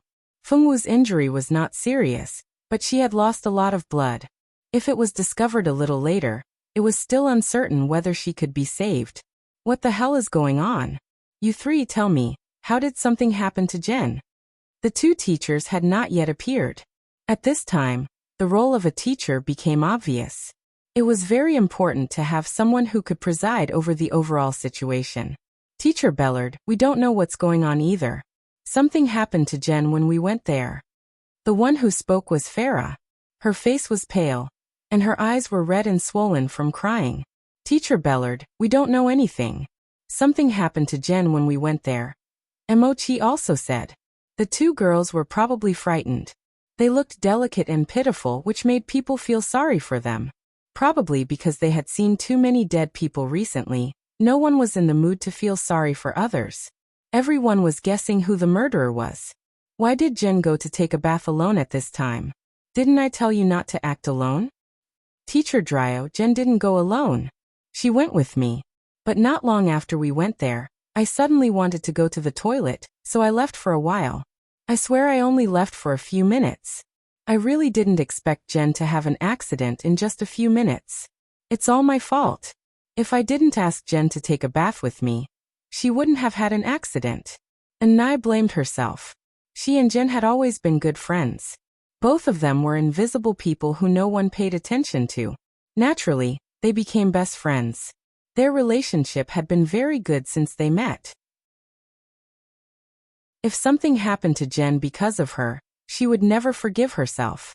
Don't cry, Nai. Jen won't blame you. Don't be sad. Bellard patted Nai's thin shoulder and comforted her softly. Everyone should be more careful in the future. If you want to take a bath, you can go during the day. Don't leave the castle at night to create an opportunity for that murderer. Dryo sighed. The appearance of that murderer recently had made everyone frightened and on the verge of a mental breakdown. They clearly knew that there was such a dangerous person waiting to kill them, but they still dared to go to a remote place to take a bath in the middle of the night. These girls loved to look beautiful, but they couldn't abandon their lives. And teacher, I know I was wrong. I won't do it again. And Nai sobbed. It's good that you know you were wrong. After asking about the situation, Dryo didn't make things difficult for these girls. He turned to look at the butler. Mr. Butler, how is Jen's situation? When will she wake up? Dryo's question was what everyone was most concerned about. Now that more than half of the people on the island had died during this period of time, if they still couldn't catch that murderer, they were afraid that everyone would die here. Chapter 3:15. Miss Shen has lost too much blood and needs to rest. I'm afraid she won't wake up tonight. Fortunately, there was a family doctor on the island, and Feng Wu's wounds had already been treated. Everyone was a little disappointed, but they didn't want to force an injured person to wake up. That would be so ungentlemanly. Disappointed, everyone returned to their rooms to rest. At this moment, on an unfamiliar large ship, a girl opened her eyes under the bright sunlight. Margaret opened her large eyes in a daze, feeling her body go soft and weak. She carefully observed her surroundings and found herself in a cabin. She carefully got up, only to find a girl sleeping beside her. This girl was none other than Feng Wu. Xiao Wu, wake up. Margaret patted Feng Wu's face, but it was useless. Feng Wu was still unconscious. You're awake. You're so lucky to be able to wake up. A young man in his 20s walked in. The man had a head of green hair, a tall figure, and curiosity could be seen in his eyes. Did you save us? Margaret wasn't an idiot. In this situation, it was obvious that someone had saved them. She remembered that before she lost consciousness, she was swept into a tornado. Under such terrifying winds, it was a miracle that she didn't die. Of course. You guys are really lucky. You just happened to be floating near our ship. After I found you, I asked the crew to save you. The young man said nonchalantly. Apart from the two of us, did you see anyone else? Was my brother Matson rescued as well? Margaret asked nervously. Your brother is also on our ship. He woke up this morning and came to see you. He was probably too tired and fell asleep after seeing you. Hearing this, Margaret sighed in relief. It was good that her brother was fine. Apart from your brother, we saved 4 men. These 4 people aren't very old. I don't know if you know them. The young man said. Can I go take a look? Margaret wasn't sure if it was Ming Shi and the others. After all, they weren't the only ones who were involved. There were many others. Of course, if your body can take it. The young man had no intention of stopping her. After all, the body was hers. She could do whatever she wanted. I'm fine. Can I go and see them now? Marguerite asked. No problem, let's go. I'll lead the way. Right, my name is Baser. The owner of this ship is my grandfather. The youth named Baser said. My name is Margaret. Baser took Margaret to see the other 4 people who had been rescued. Margaret knew all 4 of them. One was Emogue, another was Riot, and the other 2 were Murphy's friends, Myron and Twain. However, Mingxi and Ajur were nowhere to be seen. It was unknown if they had been rescued by someone else. I know all of them. We all took the same ship to Falling Jade Island. But we didn't expect something to happen along the way. We encountered the Black Whirlwind, a once-in-a-century event. Margaret smiled bitterly. She didn't know whether to call them unlucky or lucky. They had clearly encountered such a huge disaster. Yet they were still alive. I know. Your brother already told us all this when he woke up. He pointed at Matson, who was sleeping beside the other 4.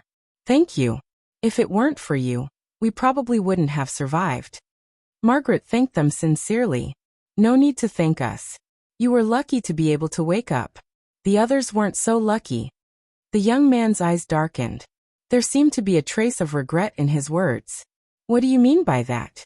Could it be that Xiao Wu and the others are seriously injured? Margaret couldn't help but worry. It would be fine if they were only injured. But they aren't just injured. Baser looked at the unconscious people and said, What are you talking about? Don't tell me they're suffering from some hidden injuries that aren't easy to treat. In this era of magic, all kinds of injuries could be treated with potions and magic. Only serious internal injuries and incurable diseases could not be treated. If that's the case, then it's fine. I can't explain it clearly in a short time. You should go and see my grandfather. My grandfather is a great necromancer. My grandfather will explain the situation of your friends clearly to you. Necromancer? What the hell was that supposed to mean? Margaret expressed that her understanding was limited due to her lack of education. Shouldn't they find a wood or light magician to treat their injuries? They could even take potions. Why did they have to find a necromancer? Was he trying to tell her that Xiao Wu and the others were dying? Margaret's little face was filled with tears. She had a bad feeling about this. Feng Wu had been attacked by an unknown person. She had been unconscious for an entire night. The butler had asked the kitchen to make some tonics to replenish her blood and energy. The butler had sent a jur to take care of Feng Wu's injuries because of his good performance as a maid. When Feng Wu woke up, the first thing she saw was a jur, who had turned into a woman. You're awake. A jur looked at Feng Wu in surprise. It hurts. Feng Wu touched her neck, which had already been treated with medicine. There was a deep scar on her neck. Her throat felt terrible when she spoke. Idiot, do you know you almost died? A jur knocked on her head gently. The Feng Wu girl had never been injured so badly. It was her first time being in such a life-threatening situation. It hurts. Feng Wu was in a lot of pain. The pain in her wrist was secondary, but the injury on her neck made her feel very uncomfortable. She even swallowed her saliva when she spoke. It was really uncomfortable. The Feng Wu girl, who was in great pain, wanted some comfort. She had already started to treat a jur as her master, and acted like a spoiled child. Don't talk if it hurts too much. Just write it down. A jur knew that her throat was uncomfortable. Seeing the healthy Feng Wu girl become like this, a jur also felt bad. Listen to me first. You just have to nod or shake your head. Let me ask you first. Did you see what the person who attacked you looked like? A jur wasn't the only one who was concerned about this. Everyone outside was also concerned about this. Feng Wu shook her head. No, she didn't see anything. Then did you smell anything special at the time? Feng Wu thought for a moment and nodded. Write it down here. A jur took out a stack of white paper and a pen from somewhere. He wanted Feng Wu to communicate by writing. Chapter 316. With a pen and a piece of paper in hand, Feng Wu obediently wrote down what she felt and smelled at that moment. Feng Wu wrote down what she wanted to say on the paper and handed it to a jur. You said that you smelled a floral fragrance and suddenly felt sleepy. Then someone strangled your neck. You wanted to struggle for help, but you couldn't use any strength. Then you fainted. In other words, Feng Wu didn't know anything about the person who attacked her. She didn't even see the other party's clothes. Feng Wu nodded.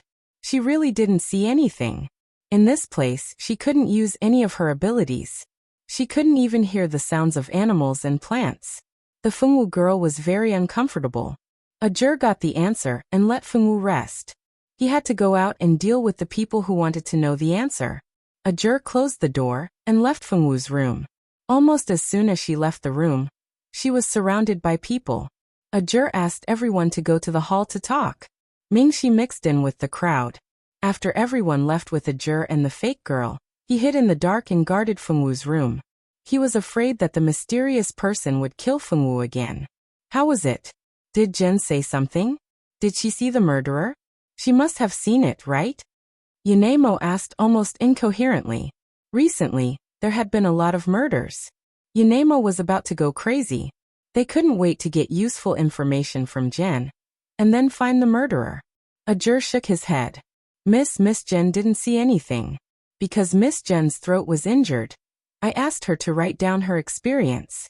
Miss Jen wrote it herself. A jur handed the paper Feng Wu wrote to Yanemo. No matter what, she was now acting as Yanemo's maid. Yanemo took the paper and read it quickly. After reading it, her face turned pale. A piece of paper was passed around in everyone's hands. After reading it, everyone's face became very disappointed. They thought that there would be some news, but they didn't expect that there was still no clue. Without any clues, no one cared about Feng Wu's injury anymore. Except for the two teachers and Anai, the others didn't even ask about it. For them, saving their own lives was the most important thing. The life and death of others had nothing to do with them. Mo Gui had also visited Feng Wu in the name of her classmate. In order not to arouse suspicion, he didn't dare to visit often. After all, the relationship between Jing Jun and the original owner that Mo Gue was playing wasn't that good. If Mo Gue suddenly changed his attitude, it would be too suspicious. A bloody storm continued to unfold on Pinetail Island. The scythe of the Grim Reaper was already placed on everyone's head.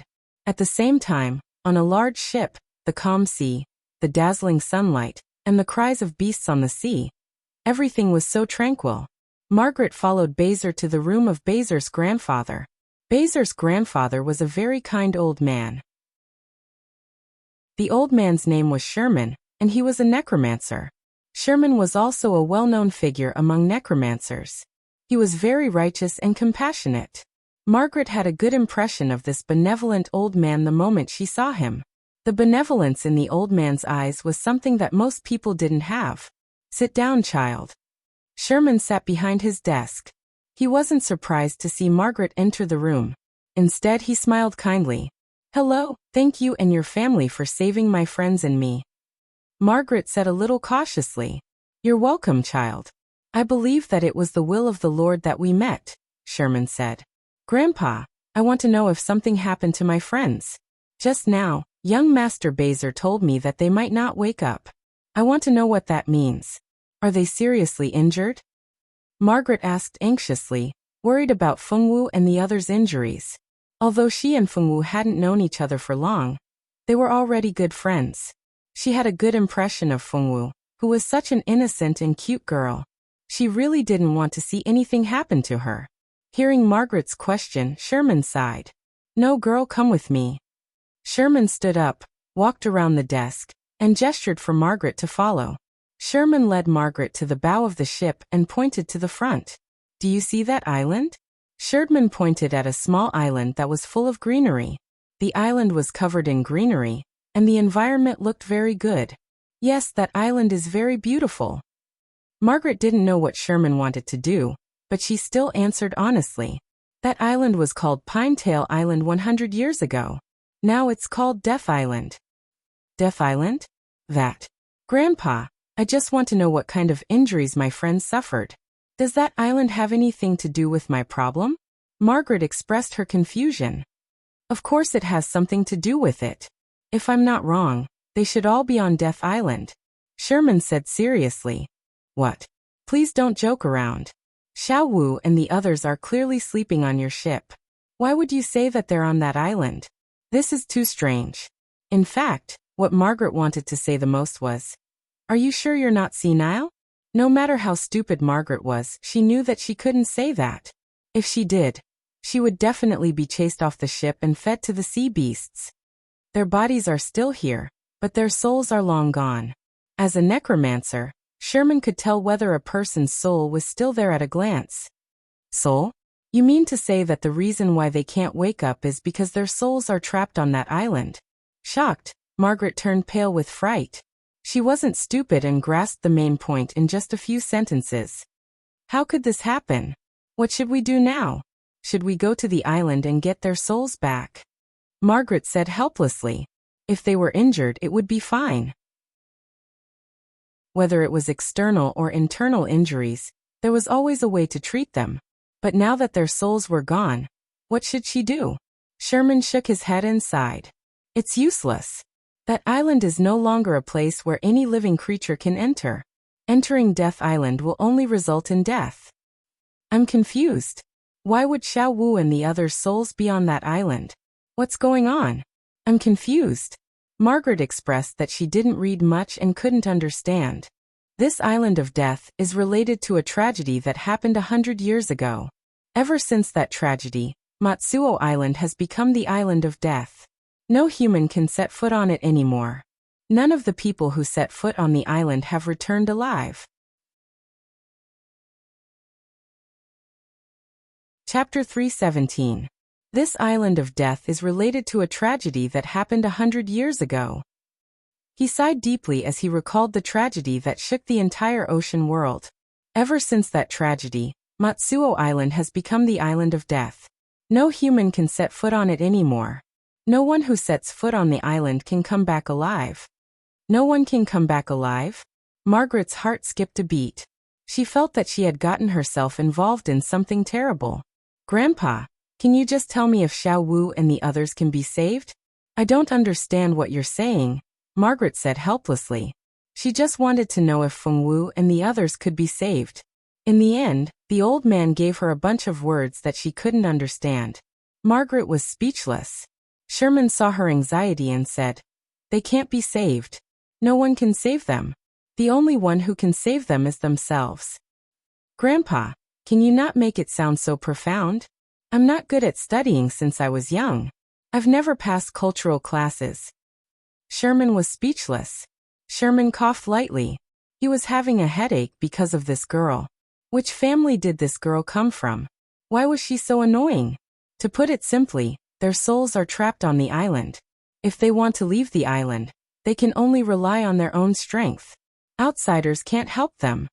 Sherman didn't want to waste time with her, and went straight to the point. Margaret finally understood. She admitted that her cultural level was too low. She wanted to sleep every time she went to cultural class. However, it wasn't her fault. The one at fault was the cultural class teacher.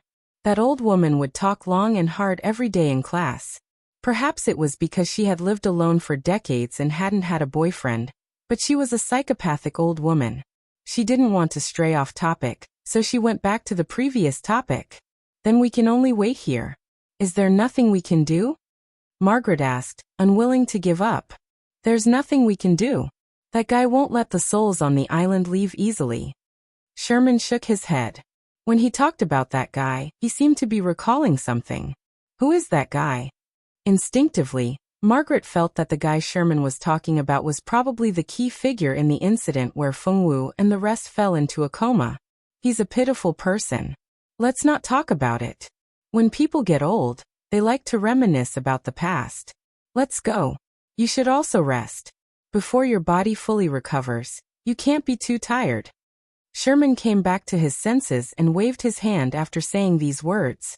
He was sending the guest off. Although Margaret was concerned about the safety of Feng Wu and the others, she knew her limits. Now wasn't the time to pester this old man. This old man must know a lot of things, and she had to find an opportunity to ask him. Back in the room, Margaret saw Feng Wu's sleeping figure.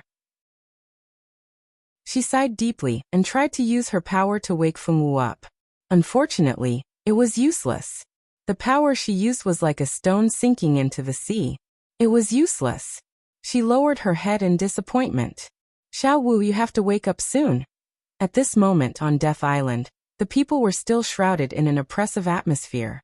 After Feng Wu's accident, a male student went missing the next day. In the end, his body was found in a flower bed. The male student's main artery had been cut open with a knife. He couldn't be more dead. The next few days were the peak period of death. Every day, people died in different ways. Whether it was the servants on the island or the students in the school, everyone was in a bad mood. Desperate cries could be heard from time to time. The waltz of death continued without any sign of stopping. As for who the murderer was, no one had found out. As teachers, DeLeo and Bellard had mobilized all the available servants and students on the island to conduct a large-scale search on the island.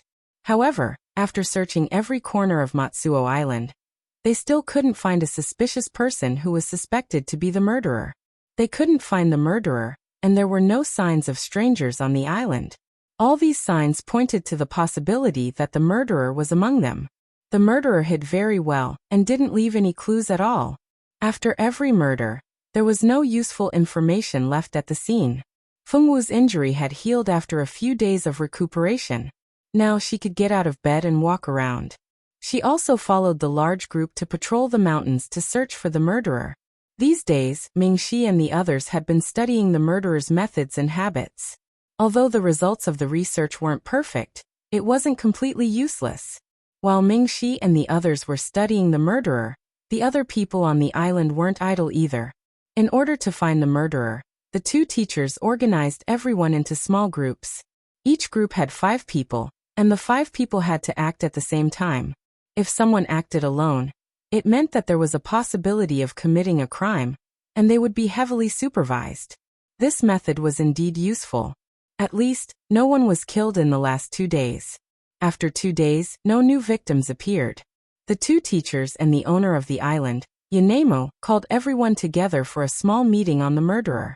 All the surviving students and servants participated. Only some guards were still dutifully patrolling outside. Everyone, tell me, what do you think of the murderer? Or did you discover anything? DeLeo stood in the middle of the hall and looked at the survivors in the room. Aside from the dozen or so guards who were still patrolling, there were only about 20 people alive. There were originally 100 people on the island, but now so many had died. How could this not be shocking? Teacher, I have something to say. The youth who spoke was called Yalan. He was very handsome and had a confident face. It was easy for women to have a good impression of him. This boy was none other than the boy that Yanemo liked. For him, Yanemo had done many unpleasant things and suppressed many girls who had come into contact with Yalan. Anna's friend, Yuzhun, was one of those who had been suppressed. Yalan was DeLeo's favorite disciple. DeLeo was very satisfied with Yalan. He was talented and hardworking. He was neither arrogant nor impatient. He was a good student who didn't let others worry about him. As soon as Yalan stepped forward, the people who were whispering to each other immediately shut up. Yalan was quite popular in the school. Most people were willing to listen to what he said except for a few. Yalan, if you have any opinions, just say it, DeLeo said with a nod. Everyone looked at Yalan. Despite being stared at by more than 20 people, he didn't have stage fright. He calmly looked at everyone. Chapter 318. Yanemo looked at Yalan with a hint of crazed infatuation. This was the man she loved. He was so outstanding. He was the only man in the world who was compatible with her. Teacher and everyone, I don't know if you've noticed, but all the students who died had a certain pattern to their deaths, Yalan said. Pattern? Did you discover something, Yalan? Bellard said with some surprise. Yalan nodded. Teacher and everyone, take a look at these paintings. A stack of paper appeared in Yalan's hand. Everyone knew that Yalan was interested in painting, so no one was surprised that he could take out a stack of paper. The papers were spread out neatly on the table. The paintings were of how everyone looked when they died. Yes, the paintings were of the people who had died. Their appearances at that time were very lifelike. Even the furnishings of the rooms, the outdoor environment, and the wounds on their bodies were all very lifelike. They were exactly the same. Mingxi, who had been forced to become a guard, wasn't here.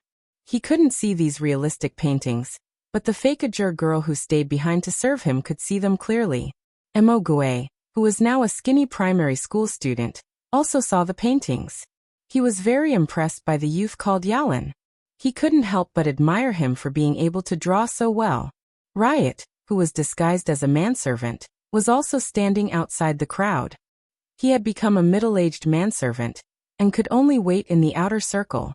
He couldn't go forward. This made Riot very sullen. He also wanted to take a look. What do you mean by taking out these paintings? Dryo asked. The others also looked at Yalan in confusion. Could there be some important discovery in these paintings? Everyone, please take a look. I've marked the time of death and the manner of death on these paintings. Didn't you discover anything from these paintings? Yalan said. Discover what? Could there really be something important hidden in these paintings? Everyone began to study the paintings with all their might, hoping to find something useful from them. However, they couldn't. Apart from the fact that they all died very tragically and most of them died with their eyes open, there was nothing special about them. Seeing that they didn't discover anything, Yalan didn't keep them in suspense. He sorted the paintings into 5 categories. Now look again. Can you see anything? Yalan said again. What's the difference? Most people didn't understand, but the two teachers' eyes widened as if they had seen something unbelievable. Why didn't I think of that? So that's how it is, that's how it is. Dryo slapped his head and said with a vexed expression. Me too. In the end, we still need a student to remind us. The two of us have really lost face this time. Bellard smiled bitterly. They were teachers, but they didn't know as much as their students. It was really a dereliction of duty. Teacher, what did you discover? The students asked. Fengwu mixed in with the students and carefully looked at the painting that was divided into 5 parts. The more she looked at it, the stranger she felt. These are metal, wood, water, fire, and earth. Fengwu understood what these words were trying to say. Metal, wood, water, fire, earth? Duh. It's really like that. The people on this stack of paintings all died of gold. This one died of earth. And this one died of water. There are also people who died of fire and earth. After being reminded by Fengwu, everyone also realized. They hadn't noticed it before, but now that they thought about it, weren't those people who had died like this? They all died of these 5 methods. Jen, you're so smart. You can even see that.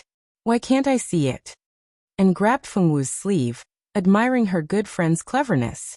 However, Yunemo's expression was a little ugly, and her gaze was a little unfriendly.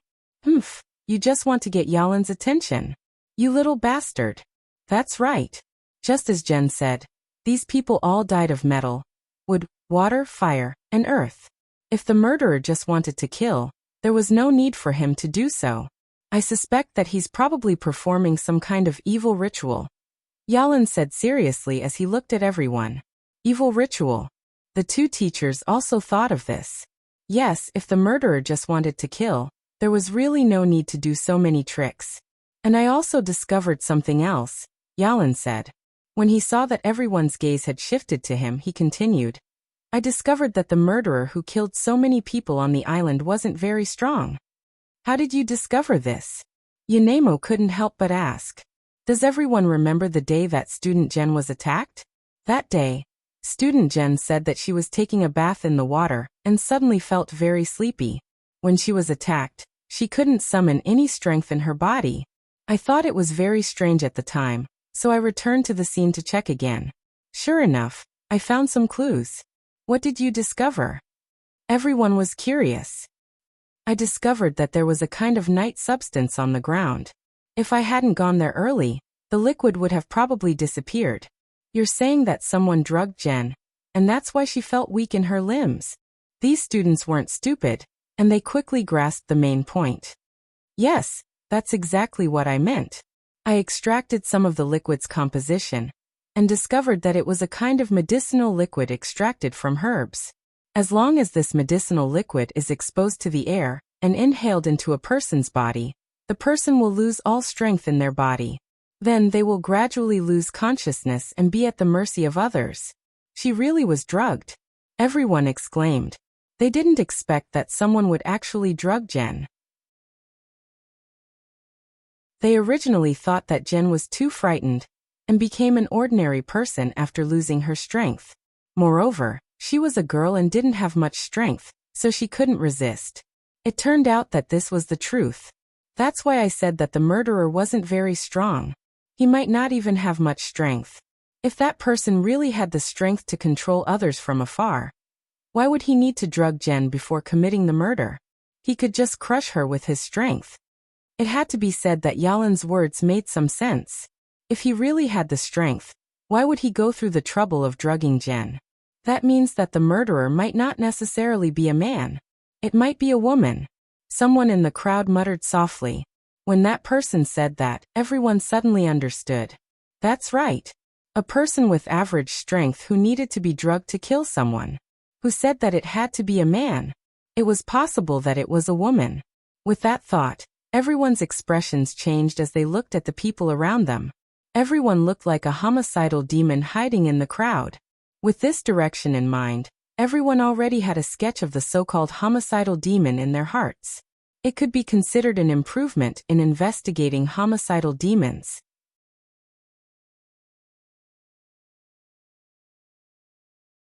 Chapter 319. This time, the meeting lasted for a long time. Everyone discussed for a full 2 hours before returning to their rooms to rest. When Fengwu returned to her room, Mingxi, Ajur, and the others quickly rushed over. The meeting outside was over, but they still had to continue. That's right. What that Yalin guy said makes sense. Ajur shared Yalin's reasoning with him. It does make some sense, but it's not entirely correct, Mingxi said after a moment of thought. Is there a problem with his reasoning? Riot, who had turned into a middle-aged servant, looked at Mingxi in confusion. Mo Gui and Feng Wu sat on stools and looked at Ming Shi. The ones with the best brains among them were undoubtedly Ming Shi and Ajur. Ming Shi was a deep thinker, while Ajur was more straightforward. If there was one person who could see through the plans of a mastermind, it was undoubtedly Ming Shi. Senior, tell us. Did you discover something? Mo Gui asked impatiently. I did discover something. Ming Shi nodded with a smile. Although his face was plain and unremarkable, his aura that couldn't be ignored hadn't changed in the slightest. Yalan said that the mastermind wasn't strong, but I don't think so. Has anyone thought of the question? Why is Xiao Wu the only one alive after so many people were killed? What?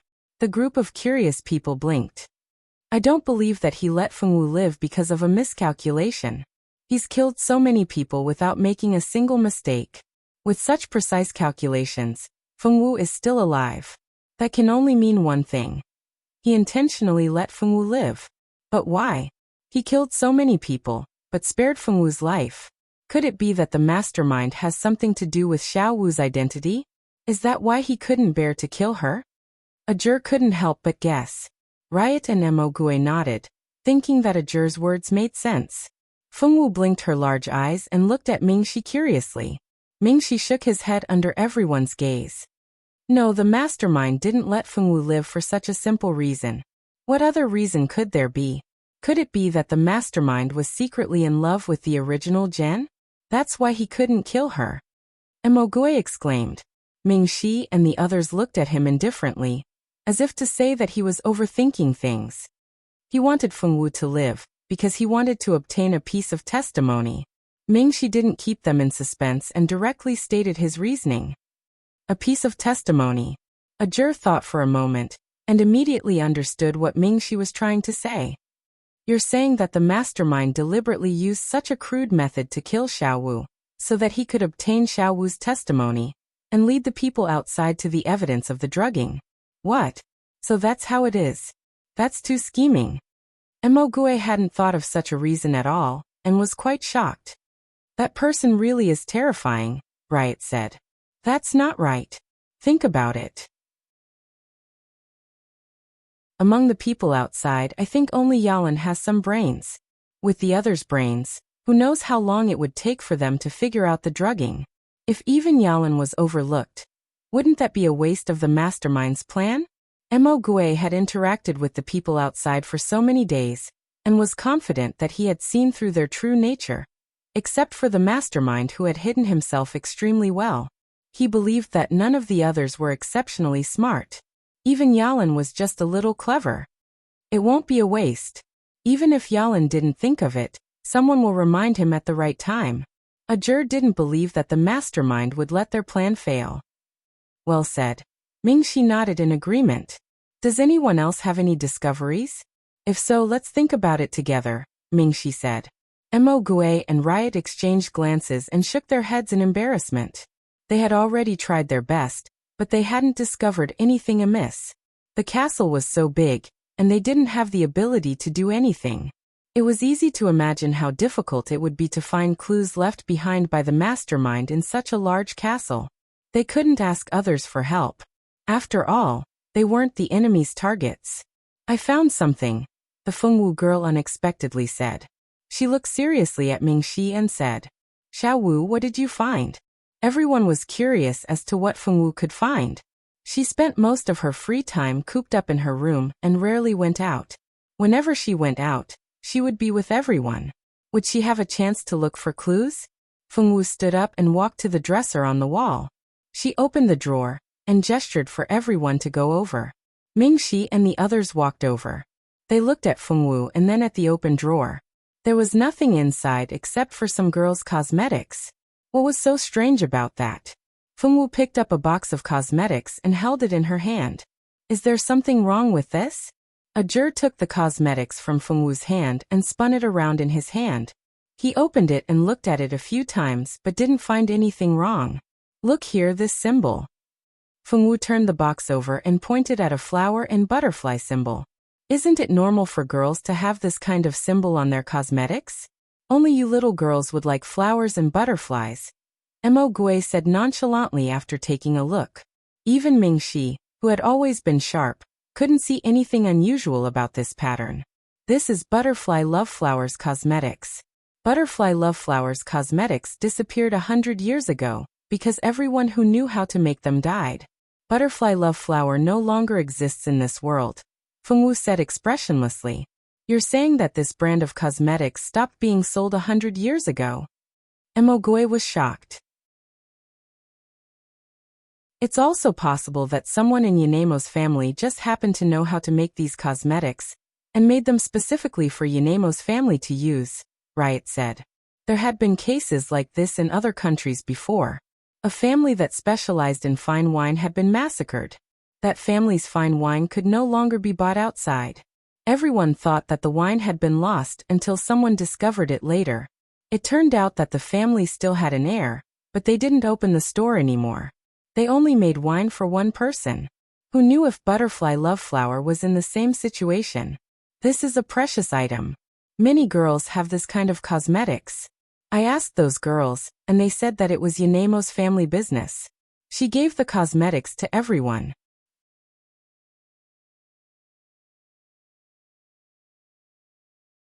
Chapter 320. Yanemo was the girl with the highest status in the class. Not only was her family rich and powerful, but she was also very generous. As long as you didn't get in her way, you would be happy for a few months if she gave you a little. For example, this Butterfly Love Flower Cosmetics costs 100 gold coins per box. Commoners couldn't afford it at all, but Yanemo often gave it away. What about Yanemo's family business? They found the successor of the Butterfly Love Flower, so it's not strange that they can do this business. Ajur leaned closer and sniffed. It was quite fragrant but a little pungent. He didn't like it very much. Yanemo's family's surname is Gaotan. I've seen it in a book. 100 years ago, the owner of the Butterfly Love Flower was the Gaotan family. The Gaotan family has always had a single descendant. 100 years ago, there was a tragedy that shocked the entire sea world. The Gaotan family was completely wiped out, and no one survived. Fengwu had read many books, and she happened to see this story in a book called Strange Tales of the Sea. According to the Strange Tales of the Sea, the death of the Gaotan family was very mysterious. No one knew who killed them, and the case was still an unsolved case to this day. In the Book of Maritime Anecdotes, there is a record that might be useful to us. It is written in the book that 100 years ago, the head of the Gordon family spent a huge sum of money to buy a beautiful island for his beloved daughter's birthday as a birthday present.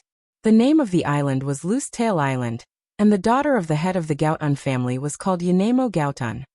There was a lot of information in this, and they were all stunned. Mingxi and the others immediately understood what Fengwu wanted to say. However, after they understood, their eyes widened, and their eyes were full of disbelief. Yes, no one would be able to remain calm after hearing that they had traveled back in time 100 years ago. Damn it, only a god could do something like traveling back in time.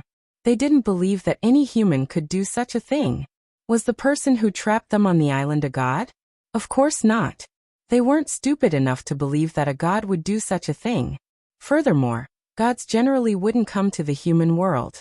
Ever since the Great War 10,000 years ago, the Three Realms had established the Three Realms Peace Treaty. Since then, no god had set foot in human territory. On the other hand, there were some evil monsters who snuck into the human world to do evil for their own selfish reasons. Many of them were caught by the Star Hall. Is this really 100 years ago? Have we returned to the past? Mo Gui couldn't believe his own words. Impossible, Riot said. Aside from the god of time, who controls time, even a god cannot reverse time. This was too unbelievable. Any rational human being would not believe it. I suspect that we may have entered some kind of illusion. Everything that happened here is what really happened 100 years ago. Mingxi voiced his guess. Illusion? Mo Gui and Riot were shocked. Why hadn't they thought of that? If it was an illusion, then everything made sense. I knew something was wrong a long time ago. I can't even open the seal. There shouldn't be any power in the world that can restrict the four god seals. But after coming here, my connection to the seal seems to have completely disappeared. Ajur knew something was wrong. The feeling of not being able to use any of his power was terrible. It made him want to scratch the wall. It's the same for me. After coming here, I can't hear the sounds of flowers, trees, or even small animals, Feng Wu said weakly. It's the same for me. There's no aura of nature here. Everything here is fake. The sun is fake. The moon is fake. Even the people outside are fake. They must have been created from the memories of the mysterious man. Mingxi was the prince of the Silver Moon Ancient Kingdom, and the future successor of the empire. His strength was unquestionable. In addition, he had a powerful divine bloodline. Logically speaking, even if he couldn't use his strength, the power of his bloodline wouldn't disappear. However, on this island, the power of his bloodline had disappeared. He would be an idiot if he still couldn't find anything. Yes, Mingxi had long since discovered that they were in an illusion. It was a world created from someone else's memories. There were very few people in the world who could do something like this. Mingxi couldn't guess who this person was, or what they wanted to do. It wasn't until Feng Wu voiced her guess that Mingxi figured it out. Although he still didn't know who this mysterious man was, he could guess what they wanted to do. Holy shit! Where did this mysterious man come from? He's so awesome. He's really good at illusions. Mo Gui had almost knelt down in front of the mysterious man when they were in a powerful illusion. He was already so awesome. Why did he still want to make things difficult for these juniors? If you want to know who he is, why don't you just ask? Please come out. I know you've been watching us all this time. Mingxi suddenly smiled faintly and looked around. Hearing Mingxi's words, the others couldn't stay calm. What? That mysterious man had been near them all this time? The three boys quickly looked around, but they didn't see anything. Just then the old and mysterious voice sounded again. You're really smart. It seems that I didn't find the wrong person this time. Who are you? Why are we trapped here? And what's your relationship with the people who died on this island 100 years ago? Or are you one of them? Mingxi threw out several questions in a row. The mysterious man's voice came from nowhere. It was as if he was really talking in their ears, making them unable to locate him. What a smart young man. I believe you won't let me down. Go and find out the truth. Only when you find the truth can you leave this place. The voice sounded again. Not we, it's us. Mingxi's smile was still as refreshing as a spring breeze. Even though he was in a different body, his stunningly beautiful face could no longer be seen. It was still breathtaking. The mysterious man was stunned. He hadn't expected this young man to think so much. I really didn't misjudge you. Since you've already seen through it, I won't hide it from you. There's something hidden on this island. If you find it, all of us can leave this place. If you can't find it, you'll stay in this illusion forever, never to return to your original world. After saying this, the mysterious man disappeared again without a trace. No matter how Ajur and the others shouted, no one responded. No need to shout. He's gone.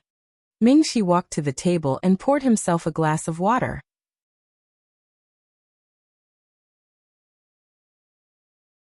Chapter 321. With that, the mysterious man disappeared without a trace. No matter how much Ajur and the others shouted, there was no response. No need to shout. He's gone. Mingxi walked to the table and poured himself a glass of water. He left just like that? He didn't even make himself clear. Did he want us to find the culprit, or that thing he was talking about? Mo Gui grumbled. We have to complete both tasks. If I'm not wrong, those people outside aren't illusions. Only by finding out the truth, and finding the thing that's imprisoning everyone can we truly be saved. Mingxi raised his glass and took a sip of water.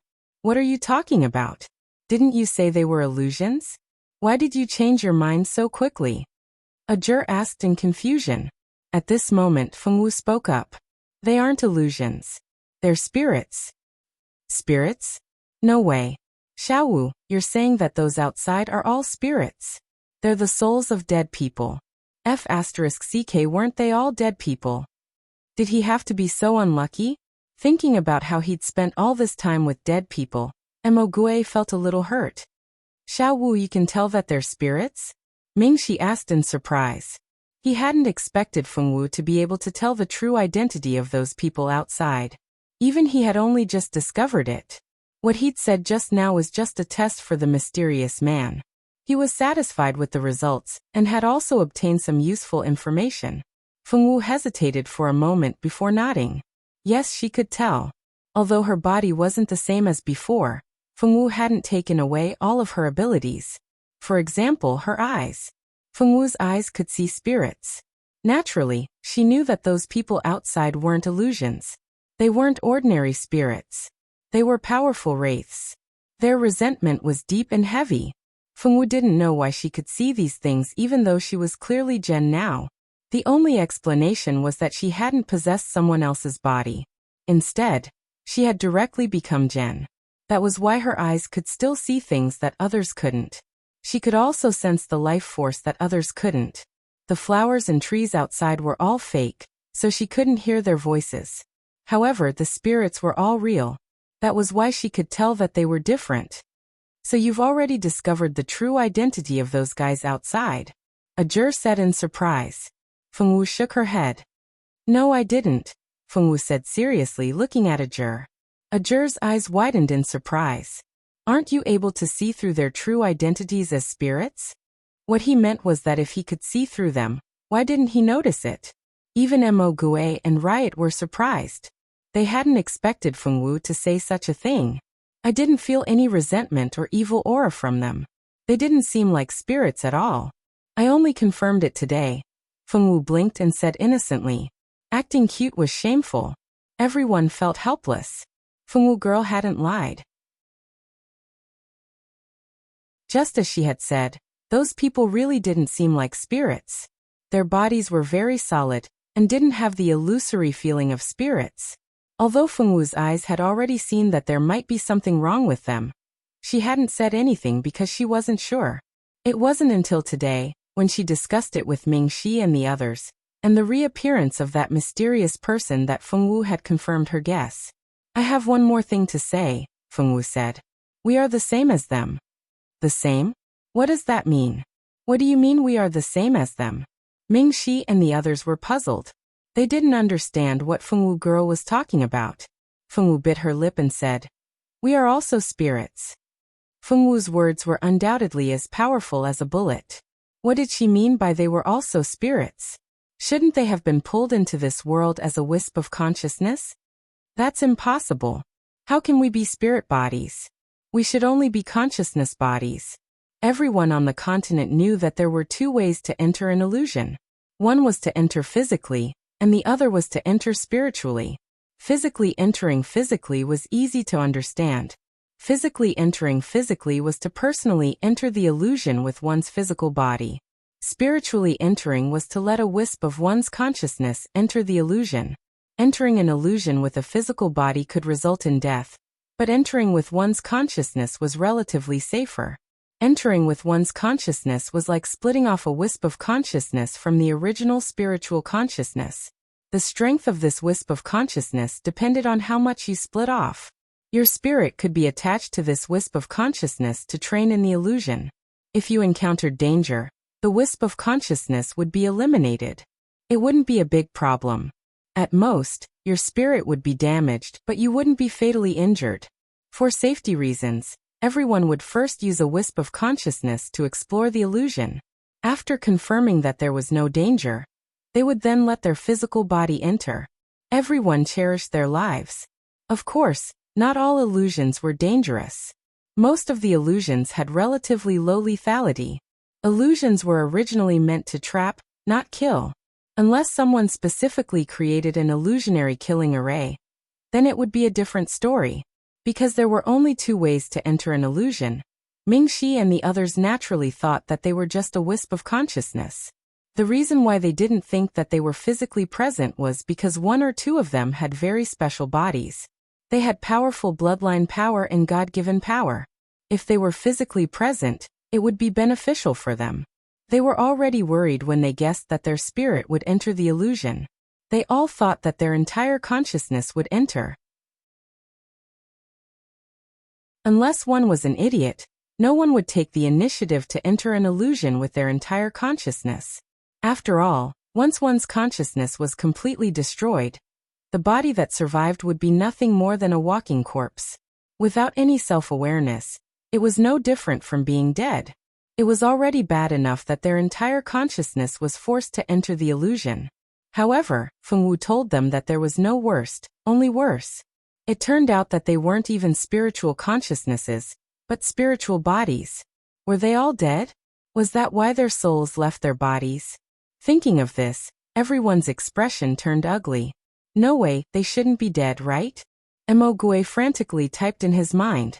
When their souls entered the illusion, they suddenly felt that they were awesome.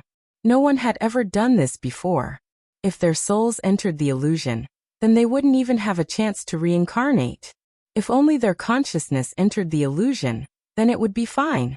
Even if their consciousness was eliminated, as long as their soul was still there, they could reincarnate. If even their soul was gone, then what was the point? They didn't even need to reincarnate. If they didn't have a soul, how could they reincarnate?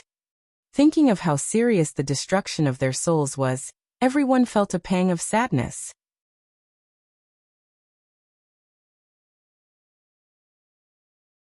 Chapter 322. If it was only the consciousness that entered the body, it would be fine. Even if the consciousness was destroyed, as long as the soul was still there, the soul could be reincarnated. But if the soul was gone, then what was the use of reincarnation? If you don't even have a soul, then what's the point of reincarnating? Thinking of the severity of the soul being destroyed, everyone felt a pang of sadness in their balls. That is to say, as long as we die, we will disappear from the world forever. This was really a pain in the ass. Even Mingxi, who had always been calm, took a deep breath. If the consciousness was destroyed, with the means of the Silver Moon Ancient Kingdom, there were many ways to recondense the consciousness. But what about the soul? Even the Silver Moon Ancient Kingdom, one of the 4 great empires, could not recondense the soul. Even a real god could not resurrect a soul that had disappeared, let alone an ordinary human in the human world. While Fengwu and the others were discussing the problem of the soul, in another room, 7 people were gathered together. These 7 people were none other than Diliana, Boss Hart, and the others. Hart was lucky and had been living well all this time. The 2 captains of the Expeditionary Mercenary Corps were also alive and well, and the guard named Ollie was also alive. Diliana, on the other hand, had only been able to contact Mia so far. The other 2 guards were most likely dead. The 2 of them had not been able to find them. In addition to the 6 of them, there was also one of the 5 people who had never interacted with Hart and the others. This person was an old magician whose strength had reached the level of a magister. It could be said that he was a real expert. If not for his magic being sealed, this old magician would not have joined forces with a group of juniors. Miss Diliana, I wonder if you have found anything? Hart was now a young gardener who was responsible for trimming the flowers and plants. Not really. Diliana smiled bitterly. The 7 of them had gradually gathered together. All of them were trying to find the murderer, but the murderer was too hidden, and they had all lost their abilities. So for so long, they had not found any useful clues. Diliana had now become a beautiful schoolgirl who loved to flatter Yanemo. Over the past few days, in order to play this role well, Diliana felt that her moral integrity had been broken. It seems like we have to find Miss Fengwu and the others as soon as possible. The more people there are, the easier it is. Perhaps they have already found some useful clues. Ollie said. The remaining people all agreed with this idea. There were only 7 of them, and the others were either dead or had not been found. Right now, it was obvious that the 7 of them could not find anything useful. Since that was the case, they could only look for the others to see if they could find any useful clues. Miss, what if Miss Fengwu and the others have already been killed? Mia asked without much hope. The others also sighed. Too many people had died recently, and no one knew if there were any of their own people among the dead. Try your best. I hope Fengwu is fine. Diliana's eyes darkened. She didn't want anything to happen to Fengwu. I think that while looking for Miss Fengwu and the others, we should continue to investigate this murderer. Expedition Mercenary Group's deputy leader, Megan, said. That's right. A person must have a motive to kill. I don't believe that the murderer would kill for no reason. I'm afraid we have to look for a reason from Yanemo or her family, the old magus said. That was right. The most important thing for a person to kill was a motive. A person who could kill so many people must have a motive. Whether it was a crime of passion or revenge, whether it was a single person or an accomplice, all these had to be investigated. Mingxi and the others finished their meeting at the same time. Mingxi and the others' results were similar to Diliana's. Starting from the motive, they had to find out the murderer's motive. There were many motives for murder. Some people killed for love, some killed for a few words, some killed for revenge, and some killed for interest. The first three were not afraid. As long as there were traces, they could always find it. The last one was afraid of, as the killer was purely for interest. That would be bad. After Fengwu and the others finished their discussion, they decided to find out if Yanemo's family had any enemies. If you wanted to know how rich and powerful Yanemo's family was, there were many people who could talk to you. But when it came to enemies, ordinary students couldn't know. Asking Yanemo directly wasn't a good idea. They had to find a way to make Yanemo tell them. At night, the survivors had already lined up in order to take turns patrolling and keeping watch. Even the girls had to participate in the night watch. Tonight, it was Fengwu's group and another group's turn to patrol. Yanemo's house was too big. After so many people died, the house suddenly became empty. The two teachers asked the owner of the house, Yanemo, for permission to let everyone live on the first floor. The rooms upstairs were already empty. Even the servants moved to the first floor. At this time, it was dangerous to be scattered. Because the living area had been reduced, the patrol area had also been reduced.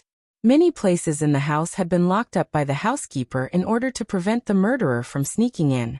There were two groups of 5 people. One was responsible for patrolling inside, and the other was responsible for patrolling outside. Mo Gui was also among the patrolling people. He used some tricks and was successfully assigned to the same group as Fengwu.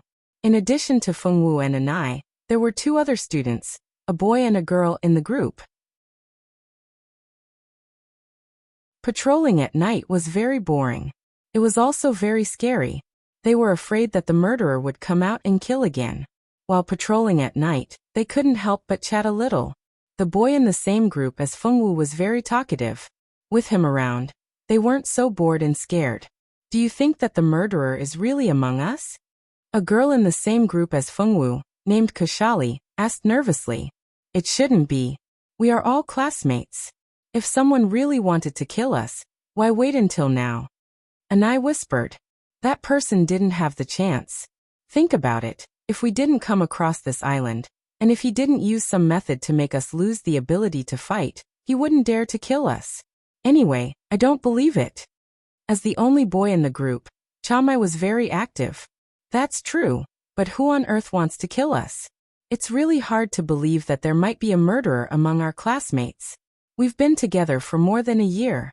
Although there are occasional quarrels, it's still more than a year of interaction. How can they kill us just like that? Anai thought of her dead classmates. Not long ago, they were sitting on the boat and playing together. She didn't expect that not long after, they would be separated by life and death. Her heart was heavy and depressed.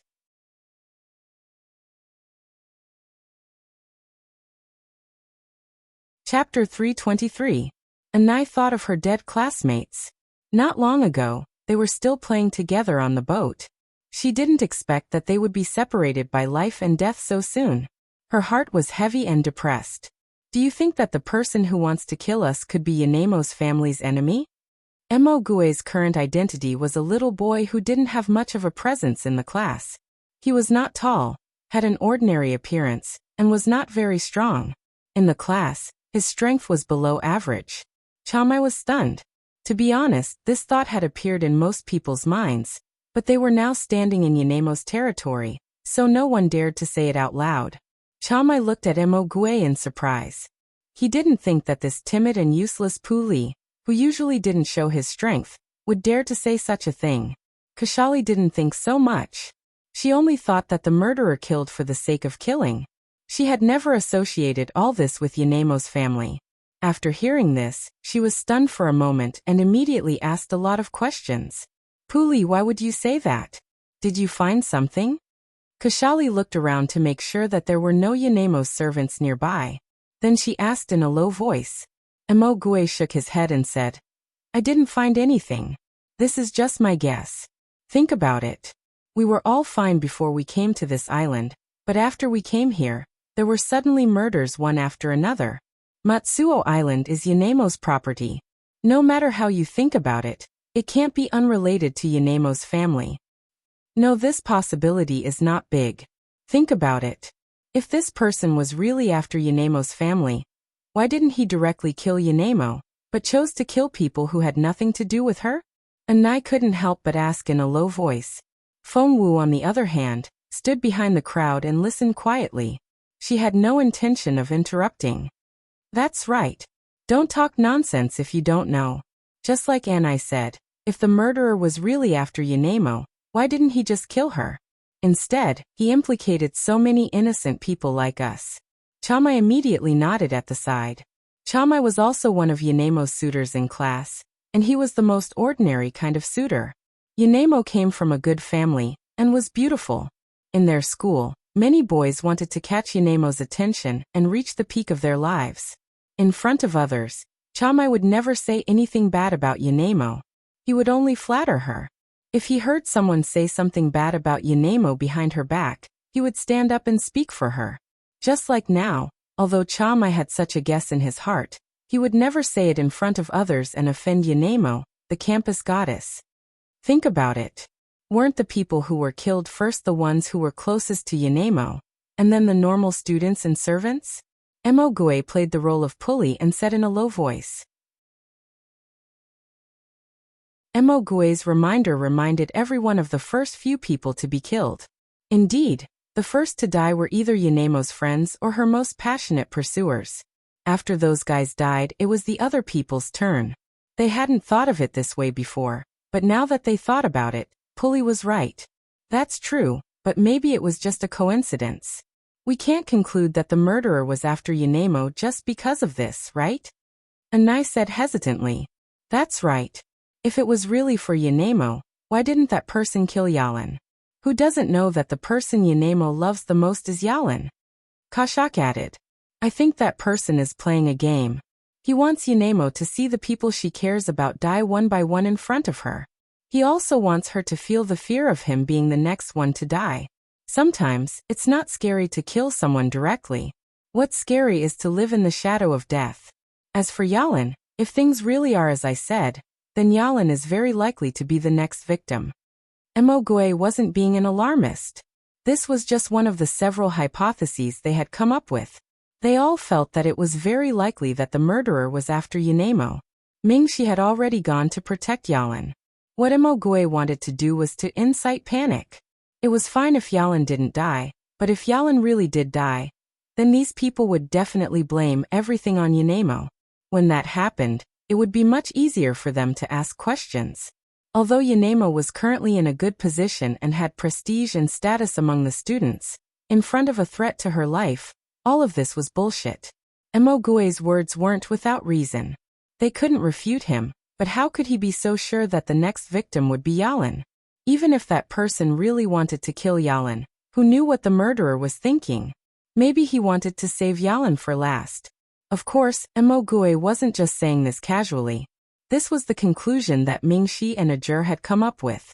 According to the order of death, the murderer was very happy to kill some useless passers-by, and then target the few people Yanemo cared about. In a few days, she would suffer the pain of losing a friend.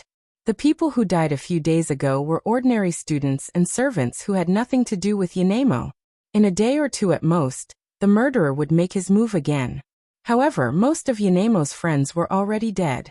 It was impossible for her to suffer the pain of losing a friend. However, the pain of losing a husband seemed even more unbearable, especially for a girl like Yanemo who valued love above all else. For her, the deaths of a few friends would make her sad, but if it was her lover who died, then she would be in so much pain that she would rather die. Emogue's plan was going smoothly. He had already planted a seed in the hearts of Chamai and the others. As time passed, this seed would slowly germinate and grow. When the time came, there would be a good show to watch on Yanemo's side. Although it wasn't good to set someone up like this, Emogue couldn't care less. In order to leave this place alive, they had to take the risk no matter what. The next day, Fengwu and the others welcomed a piece of good news. They finally got in touch with Diliana and the others. There were 7 people on Diliana's side. This was good news. The saying "many hands make light work" was more in line with their current situation. As long as they worked together, they wouldn't have to worry about not being able to get out. Diliana had long suspected the identity of the Fengwu girl, but she hadn't had a chance to test it out. It wasn't until last night that Diliana took the initiative to look for Fengwu and called her by her real name that they were able to meet up. There were more than 10 people on both sides. Now there were less than 30 people alive. Excluding outsiders like them, there were less than 20 people outside.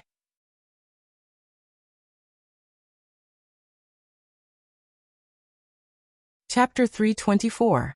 The two sides exchanged information and worked out a plan to catch the murderer. The plan was still in preparation. However, a rumor spread among the students, indicating that the murderer was targeting Yanemo's family, and that those who were on good terms with Yanemo were on the murderer's must-kill list. This rumor spread too fast, and soon Yanemo was pushed into the center of the storm. This rumor was very vivid, and it could withstand scrutiny. In the past, those who thought this way did not dare to say it out loud to offend Yanemo, and they did not want to be bullied by her supporters. Now, Yanemo had become the target of everyone's crusade. The originally high and mighty goddess had immediately been pulled down from the altar. Therefore, no matter what kind of goddess she was, in the face of life, who would want to have tender feelings for the fairer sex? Not to mention those who liked to support her in the first place. No matter how big the benefits were, it was not more important than life. In the face of life and benefits, everyone would know how to choose. It's all your fault. If you hadn't brought us to this island, so many of our classmates wouldn't have died. That's right. If you didn't like to pretend, we wouldn't have fallen into this situation. It's just a birthday. What's so great about it? Who hasn't celebrated before? Why do you have to go through so much trouble? Why did you call us all here? Isn't it just to show off your newly obtained island? This is great. Because of your showing off, so many of our classmates are dead. I don't know who she offended. Why did she make us suffer? I didn't do anything bad. Some of the female students were already crying as they spoke. Originally, if it was just a perverted murderer, everyone would be embarrassed to blame Yanemo. However, if the murderer was targeting Yanemo, they were just tools to scare Yanemo. They believed that everyone would feel wronged and resentful. How can you do this? My miss is just being kind. Weren't you all very happy when you came? Yanemo's personal little maid glared at everyone unhappily. If I had known that she had offended a murderer, I wouldn't have come no matter how many benefits she offered me. That's right. I regret it so much. And those dead students, if they knew the truth, I don't know how much they would regret it. In the hall, a group of students were arguing fiercely. Ever since Yanemo was asked to come out, they had been arguing. Yanemo thought of herself as a noble girl with a noble bloodline. She did not want to quarrel with this group of students that she looked down upon. At the same time, her heart was filled with hatred. She didn't know who had spread these rumors. They better not be caught by her. If she found out who had spread these rumors, she would definitely make that person suffer a fate worse than death. Even if that murderous demon didn't kill him, she, Yanemo, would get someone to kill that bastard who ruined her reputation. Emogue. Achoo! He rubbed his nose. Who was scolding him? No matter what Yanemo thought in her heart, she was now hated by everyone. Her classmates, who were originally flattering her, now looked at her as if she had killed their father. Fortunately, the two teachers came forward and drove everyone back to their rooms, so this matter didn't get out of hand. Originally, the two teachers wanted to ask Yanemo alone. If this matter was really done by Yanemo's family's enemy, knowing a little about that enemy would be very helpful for them to speculate about the murderer. However, this young miss didn't cooperate. After everyone left, Yanemo said directly, "I know what you want to ask. I only have one answer. My family is a serious business, and we never make enemies outside for no reason. So it's impossible that the murderer is my family's enemy." After saying that, she didn't wait for the two teachers to respond. She turned around and went back to her room angrily. The little maid chased after her and called her young miss, but she didn't even look back. Dryo and Bellard smiled bitterly at each other. This child was still throwing a tantrum at a time like this. Couldn't she think about it carefully? Although the two teachers really wanted to find the murderer, who had harmed so many people, they couldn't force their student. They could only watch as Yanemo left. Yanemo's life wasn't easy. The other person who wasn't doing well was Yalan. He was now very afraid that he would become the next target like the rumors said. From that day onwards, he didn't go anywhere except out of his room to eat. He locked himself in his room all the time. Even if someone came to find him, he wouldn't open the door. He lived a life of isolation. Another night came. The wind was strong, the clouds were dense, and the waves were rolling. A storm was coming. Late at night, a dark shadow sneaked into a room. That person looked at someone sleeping on the bed. That person calmly raised his sword and was about to stab down. Unexpectedly, another figure appeared in the room at this time. This person was Ajur. Ajur successfully blocked the sword. He casually picked up a weapon from somewhere and fought with the murderer, who had shown up for the first time. Although Ajur was a fire mage, his martial arts weren't weak. He didn't lose to that person. After dozens of exchanges, that person was very smart. Seeing that he couldn't win, he crawled out of the window and tried to escape. At this time, Mingxi arrived and blocked that person's way. With the addition of Mingxi, that person in black was naturally no match for them. Soon he was beaten by the two of them and couldn't fight back. "Let me see who you are." Ajur used his sword and successfully cut off the black cloth that the person used to cover his face. A familiar face appeared in front of the two. This person was none other than Chamai. Chamai was actually that murderer. This fact was a bit surprising. Chamai always acted like a chatterbox outside. Moreover, he was Yanai's suitor. Who would have thought that such a boy was actually a murderer? Outside there was a storm, thunder, and lightning. Inside, swords were drawn and bows were drawn. Chamai was under control, but there was no panic on his face. "Why did you kill them?" Mingxi asked. "They deserved to die." Chamai's face no longer had the usual smile. Instead, he coldly looked at Mingxi and Ajur. "That's not the reason why you killed them. Tell me, what's the real reason?" Ajur's fake girl looked coldly at Chamai, who was beaten to the ground, and said, "Humph." Chamai coldly snorted and turned his head away. "You're quite arrogant." Ajur kicked him in the stomach. This guy had killed so many people. Kicking him twice could be considered as collecting interest. No matter how Ajur kicked him, that person refused to say anything. He didn't say a word about the reason why he killed them. This made things difficult for Ajur and Mingxi. They had clearly found the murderer, but that mysterious person didn't appear. This proved that they still had things to do. It seemed that before they dug out the truth, they couldn't go anywhere. You're tuning in to the Earbook Haven YouTube channel. Don't forget to subscribe and join us on this journey to catch the most captivating stories.